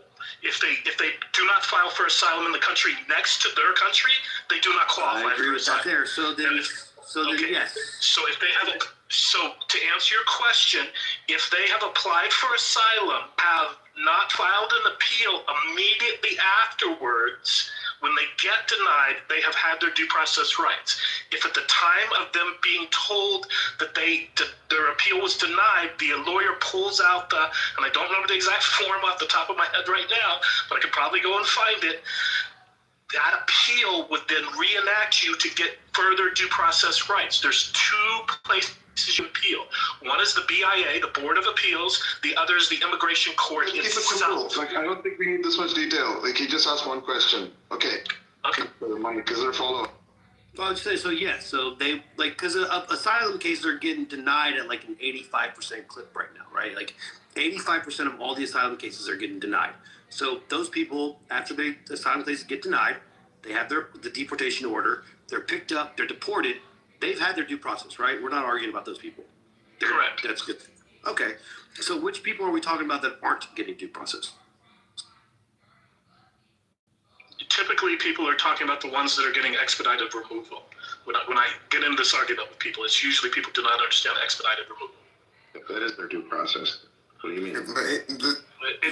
It's like y'all not connecting the fact that there are other groups of people like Venezuelans and people from Honduras who are losing their protections right now, right? Like their temporary status, their temporary protected status is being rescinded during the exact same time that people are trying to do this deeper. Come on, like, just I feel they don't. It makes me sad. I don't even try to see any connection between why both of these things are occurring at the same.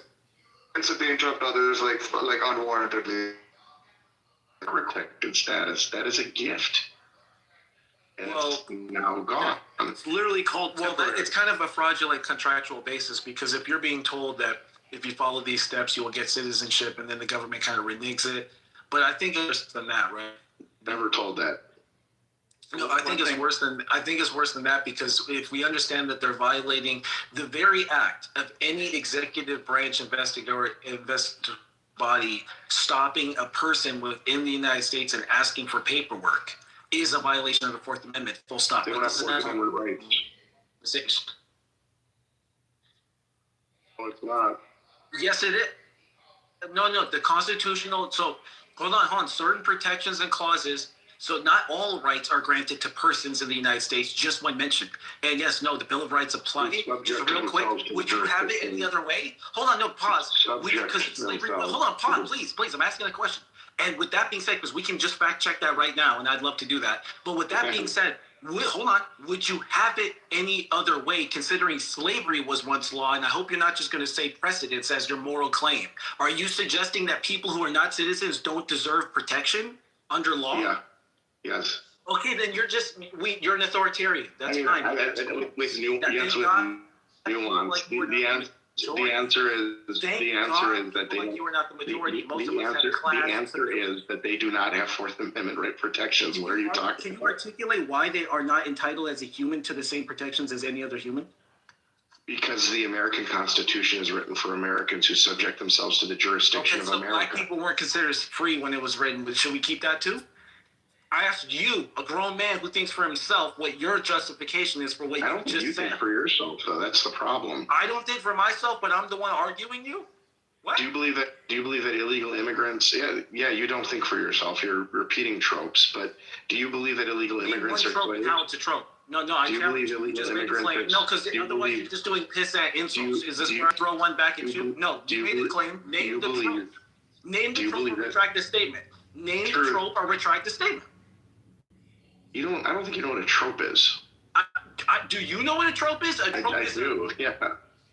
A trope is an atypical, kind of almost cliche kind of argument or position. And so, what was my cliche position? I'm waiting. All humans deserve laws. You think humanitarianism is cliche? What is the definition of civilization? It's just dumb.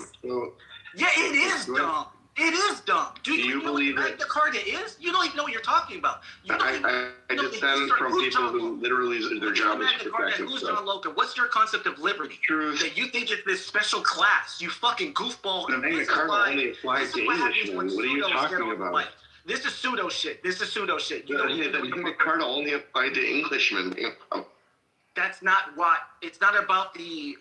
Obviously, it was literally lords. Hold on, no. When anyone brings up the Magna Carta, they're not bringing up the literal inception because it was obviously still very based in the elite. But it was the birthplace of these ideas. Okay, truth. What do you think America stands for? If they're liberty. Liberty for the people that come here and subject themselves to the jurisdiction of the United States. Yeah. What do you believe that illegal immigrants are slaves? No. Okay. Well, then what is a slave? The fight of those who were enslaved have anything to do with the fight of people who came here not subjecting themselves to the jurisdiction of the United States when they entered? Because that's how laws in our country have been able to veil and hide harm. And I hear the same argument that's happening where it's saying like, because of what's legal. Well, because it's legal, right? Okay, slavery was legal at one point in time too, and so no one made the argument. But the argument, no one made that argument. There has been you literally just did. Yeah, somebody literally just went through like the statutes on the books and talked about like why it's not wrong because of the fact that it's legal. Who have not subjected themselves to the jurisdiction of the United States. That is the law of the land. It's always been a law. Right, but this is not about like who technically qualifies for asylum or refugee protection. It is literally. This is just no, it's not. It's about like just reducing or removing legal protections or status for people. Removing legal that previously had rights in this country, and it's during a very convenient time. Right, so just because you make certain changes in the legal system does not give you the moral high ground, which is the reason why this conversation came up in the first place when somebody was saying, why do you think that white people are superior? And I said if they were superior, then they wouldn't do things that are like problematic. Like, What he said was if white people were superior, we wouldn't be in this situation. Well, that was the. He said white people were superior. But this situation. I looked at it just for anyone who cares more about just because it's he said, right? So here's what the Constitution actually says. So originally when I said, hey, it's a violation of due process for any executive branch to question someone for their paperwork without a judicial warrant, not an administrative, which is within the executive branch, but with an actual judicial warrant. And here's why that matters. That's part of what made America great. Like, this is insane. That's why you saying, well, that should just be for citizens is actually gross. And I'm so glad the Founding Fathers... Let's read the Fourth Amendment, because you don't seem to know what it says. Okay, but you do understand the same as they can pull you over in your car and demand your ID. There is case law that sits on top. Let's read the Fourth Amendment, okay? Hold on, guys. Before we read all that, we can just cut to the chase. It says what Truth is saying, but it also is going to say what he was just about to read, that there are exceptions to that. If you continue reading, ICE can walk up to anybody and ask to Wait a second. It doesn't say what he was saying. It's the people. The Fourth Amendment is the right of the people. And the people, as defined by the Supreme Court numerous times and others, are Americans who subject themselves to the jurisdiction of the American. I can't do anything now, but like truth is basically right. At the very least, the jurisdiction, what is it called? The case law on this is super unclear. At the very least, right? And I think the best you can say is the Supreme Court upholds some elements of due process, right? Substantive due process, and not others. But like someone else can look it up and post it. Yeah, I'm looking at it right now. Supreme Court Pyler versus Doe, 1982. The Supreme Court affirmed the constitutional protections apply to undocumented people in the President of the United States. Again, but that's just the Supreme Court. This guy on Clubhouse, he's so sure of himself. But again, just to reiterate. Just to reiterate, right? Because my main point was this, and this is why I mentioned slavery. This is important. We as individuals have to think for ourselves. It's ironic, right? Because see how it went full circle? We as individuals have to think for ourselves, and arguing its law is not the moral argument. That's why I'm glad we all, like I said in the beginning, I'm glad we all agree with you. I'm glad the rest of us recognize that everyone should be treated equally under the law, regardless of their citizenship status. That's exactly why I said like this. The Fourth Amendment is a right given to the people. The people by the Supreme Court has been ruled to be the people of the United States subject to its jurisdiction. You guys have no idea what you're talking about. See, I figured you're not even foundationally black. You one of them imposter Negroes. See, I don't have to. I didn't even hear most of this conversation. I knew something was going to be framed to the detriment of the white, straight, conservative male. That has consistently been for the past, I want to say, easily decade, the most battered down, beat dead horse in the goddamn world. You fucking faggots couldn't have built a fraction of what this country was. Yay. I'll say this, that most of the country has been built on the backs of European immigrants. It's a fact. You can look it up. Yes, there was a big part of it that blacks have been a part of. But if you're going to take 14% of the population now and claim it built the whole damn country, that argument is out the window. It's stupid. It's not even negotiable. Not even talk about it. It's a done argument. But hold on. There's a case in 1943 and a case in 2001. UC versus America, and I can't remember the other one, 2001. But they upheld that illegal immigrants are granted certain constitutional rights, and the Fourth is included in that. But there is times that it gets circumvented, and ICE can walk up and ask for anybody's paperwork. And if they have suspicion, they can ask for anybody's paperwork, and all they need is suspicion. If they watch somebody they are going to arrest run into a home, they can enter the home. What they did in Minneapolis, they called and they got a warrant, but they said, you can do one of two things. We can kick the door down and come in, or you can send them out. And they stayed out. And then what they said, they called the court and said, listen, we know he's in there. He ran in there. It happened with an Uber driver, what do they call it? The Uber Eats driver, or whatever it was. And the court said, okay, yeah, you get the warrant. then they go and they don't just kick down the doors like everybody was saying. So we got to understand that, yes, there are due process rights. There are protections. But you need to understand the things that have changed over time. A lot has changed. Hell, it was Bill Clinton that first put in the elimination of due process within 100 miles of the border. Nope, they don't get any. Ship them back. Okay. Yep. But here's the connection point that I wish. Hold on, I'm gonna get that. Hold on, that was Bush. I'm gonna prove that you're wrong. It was Bush that started the 100-mile rule within 2 weeks. Okay, we're gonna see if you're right. I posted the link in the chat from the U.S.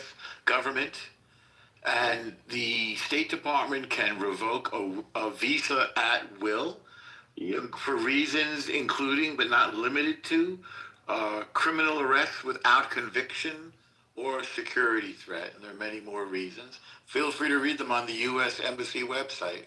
Oh, yeah, I don't think anyone can challenges that. I'm reading from the U.S. Embassy website. This power can be exercised even if the visa holder is already in the United States, often based on new derogatory information, safety concerns, or suspected ineligibility. The visa can be revoked. Yeah, please read it. Yeah. Feel free to. You know, there was a time too when black people, like, if they were not south of the Mason-Dixon line, they could be put back into slavery. So that's a horrible thing. That's Plessy v. Ferguson. But we're not living then, we're living now. This is February 23rd, 2026, and I've just read you the law. But that was the law back then, too. So it's like, what's the difference? I don't have a time machine. I didn't have to hear the combo to know what it was about. Social justice warrior hour. If you don't like the law, you can petition your representative to change it, but you can't argue that it's not the law. I don't think anyone was calling that into question. I mean, that makes sense for security purposes. We retain that right. But what my claim was that it's just kind of when you look at the fact that I think 75% of the people who are detained have no criminal convictions, and another 25% have a pending charge. So you could call, even if you say all those pending charges become guilty, about 1 out of 2 people have no criminal charge or record. True. Did you happen to hear Tom Holman's actual stats? He gets the data every day, and he just got into it with Bill Maher about this because Bill Maher said exactly what you said. And Tom Holman, which has been in this job since, I believe, was it Clinton or was it even before that? I think it was since Lincoln. He's been in the job. Yeah, right. He's been in forever. Might have been since Reagan. He's been through all of these presidents, and he looks at the data every day. And the latest data shows that 70% of them have criminal histories. 20% have national security risk. Now, I'm just telling you what this man who reads the data every day, this man reads it. Hold on. This man reads the data every morning, and this man was held over through Republicans, through Democrats. This is his fucking words. Listen to him. I just gave you. I'm not going to believe a person over data, so if we can get a source. Okay, that'd be the great. source is the Department of Homeland Security's data for arrest from ICE. Yeah, let's look at it. His name is Tom Holman, and I don't know if you know who he is, but he is the lead. I don't really care. Man, I know you don't care, and this is the process truth. Why would I care? Listen. Because what matters is he's the foremost authority on it. Do you know who Tom? Do you know that he? Hey man, Hold on. You know what's so funny? Do you know who Tom Holman is? I was actually about to say the last thing I remember about him was the whole FBI thing. So it's his name doesn't ring. He doesn't have good publicity. Let me put it like that. So I didn't immediately think good things. But he was given a medal by Obama for his work at ICE. Oh, I don't love Obama. I'm not a sycophant. I love when people do the what about? No. What he's saying is he's not a Trumper. That's Some people say what about it, and it's neither a fallacy nor. He's a Trumper. He can be corrupt. They're all fucking corrupt, bro. I don't play the game. Anyway, okay. So let's talk about corruption. So corruption is let's uphold the laws. Upholding the laws that are federal laws, that's corruption. No, corruption is if it's all wrong, not changing it because we all vote for the same fucking fools for 50 years that have never changed a thing. Let's be real. How did Nancy Pelosi stay in office? What did she do? What did Maxine Waters do? What did Mitch McConnell do? What did these guys that have been for 40, 50 years do? And we all can say this. We had a Border Patrol agent go on, I think, 60 Minutes and literally say, I am no longer able to do my job because I am required by the federal law to make one phone call when a child comes in and gives me a phone number. I'm to call them. I'm not to ask any more questions, and we send them there. And everybody in this office knows what's happening. They're trafficking them. And you know what? What percentage of America do you think as a people would say that law needs to be changed tomorrow and we could write it real quick? There is no sending them to there. It has to be verified. So I just debunked your buddy Tom Holman. Would it be 100%? Would it be 100% of Americans would agree you don't send a child to a place you know is a child trafficking place? I would think so. So why aren't the politicians changing it? Yeah, because they're all corrupt and in bed. But so to the Tom Holman thing, right? But Tom Holman is running the book by the books of the law for removing people. That's what he's doing. He went up to Minneapolis because whatever reason, we have a governor and a mayor who said that. Can you give me a source, though? Because I got you a source. Okay, so Tom Holman, you need to look him up because he's he's not a source. He's a person.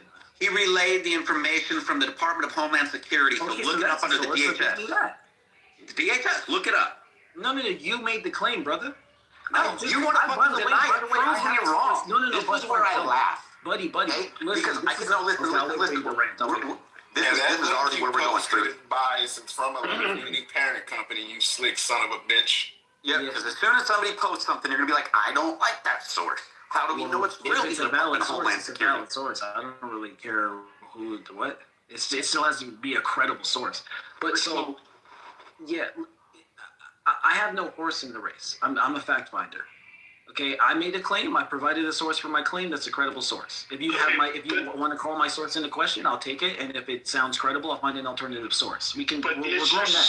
Is your source credibly analyzing the data? Because the difference between the 70% and the 30% you're talking about, if you look into it, is the people who have been convicted versus charged. Both are so there is a discrepancy between the 70% and the other. And since you hate comparing to other presidents, I won't even bring up where Obama's numbers were. And I'll let everybody guess who had less criminals deported than Trump. Take a guess. The numbers and the data you present, you have to dig deeper to see what is the data and where are they getting it from. Like if you believe AIC and $100 billion is paid in taxes and you don't know where they come up with that number, then you're just going to believe it and, it's a credible source. Where is the data from? It's 70% if you include the charges, not convictions. And it's 30-something% if it's... You can be deported for being arrested and having charges against you. That's why that's a valid statistic. But okay, can someone just get a source for their claims though? Like Department of Homeland Security. I put the link in the chat. Can you tell me where do I can find? I can't share the source, but the Cato Institute in Cato Institute, right, a famously libertarian think tank, had a report saying that I think 8% of 8% of those deported were, or at least brought to detention, were criminal offense, like either violent or property crimes. Right, which is I think the most relevant. That's I think the most relevant. Number of criminals, same thing happens in policing, right? Where it's more so just about meeting numbers so that they can get. Thank God for non-anecdotal data.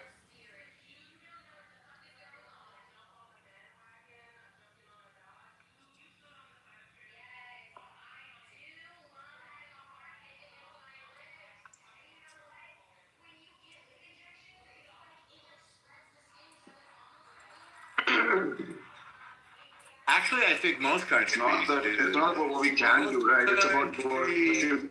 Yeah, no. It's about what you prioritize and trade-offs and laws, right? Like, look, we can have a conversation about what it is saying. You can't deport people who break your laws or are here barely, or the only quote unquote crime is that they're here illegally, right? The question is like, what are the trade-offs? There are real trade-offs here, okay? I agree with you, but when you look deeply into the numbers, and I have, the amount of criminals is high.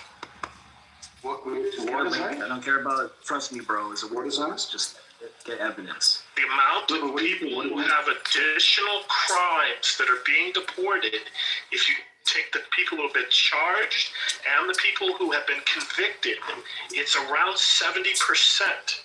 Whereas Obama's numbers, if you look at all 8 years, and there was a shift. His last year, it was 92% or something like that. In previous years, it was much less than that. The average comes out, I want to say the average is about 60-something% over Obama. Yeah, no. So look, realistically, Obama was horrible. The left hated ICE under Obama. I mean, I'm not putting this all on Trump. I mean, fuck. The Bush was horrible. Bill Clinton really is the one who turned the heat up. But honestly, there's literally, I don't know if you guys know this, there was literally a plan called Operation Wetback. So this is not, I think that was in the 80s. So this is not the first, it is what it is. Look, but playing whataboutism is not how you make any kind of effective use of observation, right? Right now, Trump is in charge of the Republican Party. Right now, the Republican Party has majority control. These are his platforms, his policies, etc. This is his show, okay? And so, no, I don't care about Obama right now. I can't stand when people do that. So. The history when you're sitting here making accusations. How many Republicans don't even understand that Reagan gave amnesty or know that Cesar Chavez was anti-illegal immigrant and used the word you just used that most people would call a slur, so I'm not going to say it. Cesar Chavez called illegal immigrants that slur repeatedly in public. Democrats used to be anti-illegal immigrant, and Republicans were pro. Really called Operation. Right. So if you don't understand the history, by what measure or lens are you looking at what's happening today? History mattered. You know what's so funny? I can't even put the link in the chat because of the way. Google it will come up. Just Google Operation Wetback. It comes. I don't know why I thought the 80s. Why is it okay to allow millions of undocumented immigrants into the country? It's not okay. No, that's a fair question. No country. Of course it is. No country allows that. No country should allow it. One of the biggest problems is the threat to our national security. Well, okay, that's my opinion. No country should do that. No country does do that. And therefore, no countries like America, though. Come on, Norm. Come on. That's irrelevant. No country does. We got the space. No country. No, we do not have. We have neither the money nor the space nor the willingness nor the country excuse me. You can ask the questions at the end. This president was elected by the majority of American voters in order to do precise, excuse me, that's right. That's the majority. That 77 million people said they don't want undocumented immigrants in this country. And now he's doing what the people elected him to do. 51.5%. You can't, that's won. right. What's Exactly the number right. on that? For the American people, elections have consequences, to quote Barack Obama. Hey, I'm not mad at the process. It's your country That's right. too. I get it. I get That's it. right. No, look. That's well, right. you know The what we're gonna American do when we get people back have in power. said democratically that they don't want illegal immigrants in the country. So the president's deporting them, and as is his mandate. And when we get back in power, we'll swing the pendulum the other direction, and on we go forever. Truth, let me help you out here. Norm, do you understand what happens in 2030, 2035, or 2040, depending on whose numbers you believe, when we need amounts of illegal immigrants or immigrants here in order to sustain Social Security and Medicare? What are we going to do without millions of people coming into the system when the whole system You slipped up because you confused legal with illegal. Then you corrected yourself. You made my point. No, Legal immigrants. I was very cautious and very careful in the words I screwed up. chose. That's why you corrected yourself. No, I didn't screw up. Yes, you did. Illegal or legal immigrants is what we need. We have illegal immigrants here that if we gave amnesty towards, they would start paying into that system way earlier than kicking them all out and sending them back through this fucking ridiculous process to get them in here. So Trump's argument should be that we need the illegal immigrants and we need amnesty of the people who deserve to stay. I'm sorry. Nobody is above the law. The thing is, put your idea in the suggestion box. Nobody voted for that. Yeah. I'm sorry. So one thing is, half the country voted for that. If you claim half the country voted for all illegal immigrants to be removed from the country, then you would claim the other half the country minus I said the majority voted of to the have them American stay and be people. given amnesty. No, I said the majority of the American people. I was very clear on that. The American and most of the Electoral College as well. The American people have spoken. If you have a disagreement, vote for somebody else. But for now, we're governed. For now, we're a democracy. and also, Let's look up ICE approval we rating. have Let's see to if we got clarify numbers on one that. thing, right? What you said was a speculation. One thing what's concrete is Still at that 60%. we have a classification of legal and illegal.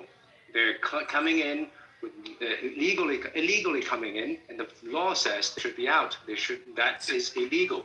Therefore, they should be deported. That's end of the story. If you don't think that process is correct or reasonable, then talk to the Congress and ask them to change the law. Now, the current law says they're illegal. Therefore, they're illegal. Therefore, they should be out. And if you're not happy with it, change the law with your academic study, and make it legal. Make the process legal. If you don't think the process is that was my point. optimal, We need amnesty. Go for it. That was exactly my point. We need amnesty. But that doesn't mean that illegal is legal. Okay, that's logical fallacy. I never said that it was. Fallacy. I never said that it was. Okay, so what's your point? So my point still stands, and you're just arguing, but you're not arguing against my point. My point is that Social Security and Medicare cannot sustain itself without massive amounts of people, and those people are already here. Everybody is legal. That's I never said everyone is legal. Voice opinion to the Congress. See, you're making assumptions of what I said. I said that we need millions of people to sustain Social Security and Medicare, and people are here. And that if you want to pull Unfortunately, they're here illegally. country, And there's no indicative contributing to Social Security. There's no illegal if you want to citizens take on that stolen to land. mean that I don't support deporting immigrants, then that's your assumption, because I am not saying that's that. the law. What I am saying is I'm going back to what Clinton promised us when I voted for him in 1992, when he promised us comprehensive immigration reform, where grandmas get to stay and the criminals have to... Write him a letter if you're dissatisfied with Bill Clinton. You know what? I'm not going to write anyone a letter. Hold on. The relevant Why- fact here is that why- he dropped 676,000 by New York's estimates. immigrants in the city of New York, and they're what we're going to call low-wage workers. What happens to the people working those low-wage jobs, and what happens to the housing costs of those people that are competing for houses with those 676,000 in New York City alone? Now we take another city. Let's take Fort Lauderdale or Miami, where immigration is very large. What happens in a few short years when all of a sudden you're having hundreds of thousands of people show up? I can tell you what happened. Literally, in 4 years, rent went from $1,750 to $3,750 for me. $4,000 currently, right now, because guess what? We have people filling them. And guess what? I don't think most of these people, when I see them, I know what they're doing for jobs. I know what's required to be here. 3 times the income a month, and yet they're not. Some aren't working. I know it for a fact. And guess what?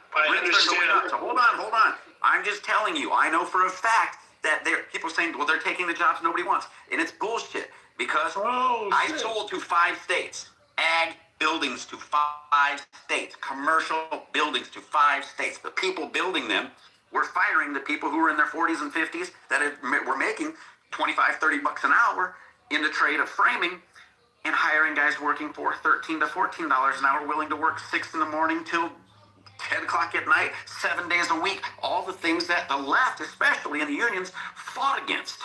So they're anti-union. Hold on, they're anti-union. They're anti what the union fought for, which was higher wage. They're bringing the wages down. And you know what? Once they do, they chase those people out. And now they're in their 40s and 50s having to do what? Go find another job, work at a Home Depot, work at a fast food restaurant, because they don't have the skills to compete at the other jobs out there, because the trades are being moved.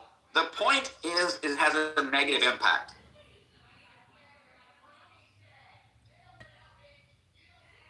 Them that you go back to your perfect little world the way that it used to be, and then go through the same problem again in 2030 when we actually need them, when they're already here. My point is that it's ridiculous to, at this point in time, with everything that we've suffered, all of the things we've gone through, to just say get rid of them all, versus doing what every reasonable person who can look at this without a left or a right spin would say. Some of them need to go, some of them should stay. The ones that should stay based on some level of merit, and we ought to forgive them of their sins if we are religious at all, and we ought to determine who should stay, who contributes, and give them amnesty. Otherwise, you're just everything for no fucking reason, and then in 2030, you made we needed those people. a nice idea. Right for Congress. We need hatred. They don't like that. It's too reasonable. Grandstanding. No. Simple thing. Simple. Under Biden, we heard this. We heard this repeatedly for 4 years. Elections have consequences. Norm just said it. We heard that, fuck you, Trumpers, fuck you, Republicans. We heard all of this, right? But when it flips, and Stacey Abrams complains about election collusion and fraud, it's okay. When Al Gore says it, it's okay. When Hillary Clinton said it, it's okay. Trump says it's wrong. That's not even true, though. Hold on, stop. It's all true. I put it in a freaking literally on Hillary. No. I'm not saying what you said. No, truth. You interrupted me. Let me finish, and I'll let you roll. Okay. Simple fact is what's happening right now is we have a bunch of people acting like children, spoiled children, because we heard for 4 years, accept it, you lost. That's what it was like. Rub your face in it, and now it's the other way, and you have an entire group acting like toddlers, throwing a holy fit, saying federal laws shouldn't be upheld. They're losing their mind. You literally had a governor and a mayor literally say that they're not law enforcement. Screw the federal laws. You had officials doing it. This is the problem that the left is having. Bill Maher, a leftist, blasting the Democrats harder than anybody on the right now, because they're lunatics for it.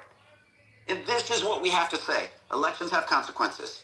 It doesn't matter if it was 100 votes more. The Electoral College kicked their ass, and there's an Electoral College for a reason, because LA in New York City shouldn't make the decision for everybody in the red part of the country. Because if you look at a map, 98% of the country is red. Yeah, but not by population. They don't understand ag industry. They don't understand manufacturing. They don't understand those things. And immigrants. So just a few things. Just if I could just real fast. So the Democratic Party, much like the Republican Party, is not like a monolith. So like a lot of the stuff you were saying about, it was funny when the Democrats were doing, it's like, no, we infight all the time. We don't like that's like me holding you accountable for Mitch McConnell. Is that what you want? Because I'll do it. I guess you guys love fucking Mitch McConnell. Like, no, stop. First of all, Hillary Clinton got her ass whooped. Hillary Clinton got her ass whooped both times she primaried. Stop it. Stop. No. Anyway, so look, both parties are corrupt. Honestly, a lot of what you said isn't false, but it also applies to Republicans. Like, they cry just the same. They were bitching and whining all through Obama. They fucking talked about his tan suit for 2 weeks on Fox News when Reagan wore a tan suit, and they literally called him unpresidential for that. Like, no, I don't want to hear it. Both sides are just monopolized media campaigns against each other, and it's gross. All right, and I look, I get it. Your team won, you're happy. Okay, just know, you're getting shit on in the midterms. You know you're getting fucking wrecked because you're talking about the whole map red, but that's just land mass. That's not population. The metropolitan cities are demonstrably the Democrat. It just happens because they become immigration hubs. They become a center of liberal ideals, and they usually center around more higher education, which tends to bend to the left as well. So like, no, it's a losing game. I'm sorry. What are we talking about? You think illegal immigration is a liberal ideal? I'm sorry? You think illegal immigration is a liberal ideal? We don't listen. You have to understand something. How is breaking the law a liberal ideal? Liberal is the rule of law. Normal, hear me for a Liberal second. is the opposite of illegal hear me for a second. immigration. Some of us on the left, which is probably the majority of us, by the way. Oh, by the way, just real quick. I don't know who us is, and I don't know who you think I put this link in the chat. I put this link in the chat earlier, by the way. ICE has a 62% disapproval rating. This is not going to be run by polls. It's going to be run by the law. No, I'm just. A long time ago, Republicans do not respond to polls. I said that because earlier you were saying this is what the people voted for. I'm like, that's not what the polls. It's what the people voted for. Yeah, we'll see at the midterms. I don't think that's what the people voted for. Sure. I don't think we're going to vote out the president. You think you're going to flip? Why are you basing your opinion on that? The president's going to switch to the midterm? I hear your question. Just real quick, I want to tell. Yeah. He said bad hombres. And in what ways is breaking the law liberal ideal? I need to hear These aren't bad hombres. We're watching people get raided at church and work. These aren't bad hombres. I'm sorry. Right. So we're seeing stats that show 70%, whatever Tom Holland said. We're seeing stats that are telling us 3 out of 4 have no criminal record. We don't like what we see. We don't like explain that this is We've not already accurate. talked about that number's wrong. Yeah, that's you haven't proven it wrong. So You I just want keep to talking out your understand behind. what liberal ideal favors breaking the law, which is the liberal. I got a source. You didn't have a source, and then Norm put a source that didn't say anything. Department of Homeland Security has the statistics. Your source did not have anything, Norm. I went through it. You asked you to just type in the information. Stop telling me that. No, it's right. I do now, which liberal ideal is it? Which liberal ideal opposes breaking immigration law? Both are grown men. Who has the burden of proof? Yes, I posted the statistics. Which liberal ideal opposes? No, you didn't. Yeah, I did. No, you didn't. Yes, I did. Well, you're a liar, sir. I'm sorry. I must call you out as the liar that you are. Where is it? I must. Now you want to take your hand now and teach you? I'm telling you it's not fair. I'm challenging you. Norm, you didn't know black people argue their point. That ship is still. I'm not arguing based on my. You lost that one, his Drew. link, you goofball. You're incorrect. His claim is not so now, but now it should be very easy to prove me wrong. Truth, you lost that one, Truth. Now we've moved on to which liberal ideal is it? Hang on, you lost the statistics argument. Which liberal ideal upholds breaking immigration law? So you notice that you're deflecting this, right? So we're going to revisit this one more time. No, we moved on. You say I already explained it to you. It's convictions versus charges. Add the two together. I want data and evidence. Yeah, we did this half an hour ago. You must have gone to still sleep. haven't provided one source. Which Your source liberal was ideal? debunked. Your source was debunked. I'm not. The Department of Homeland Security was debunked. We're not moving past this. Make me look stupid. Well, we already did it. Bring your link back. You already do it. You did that for yourself. Oh, I can't wait for it twice.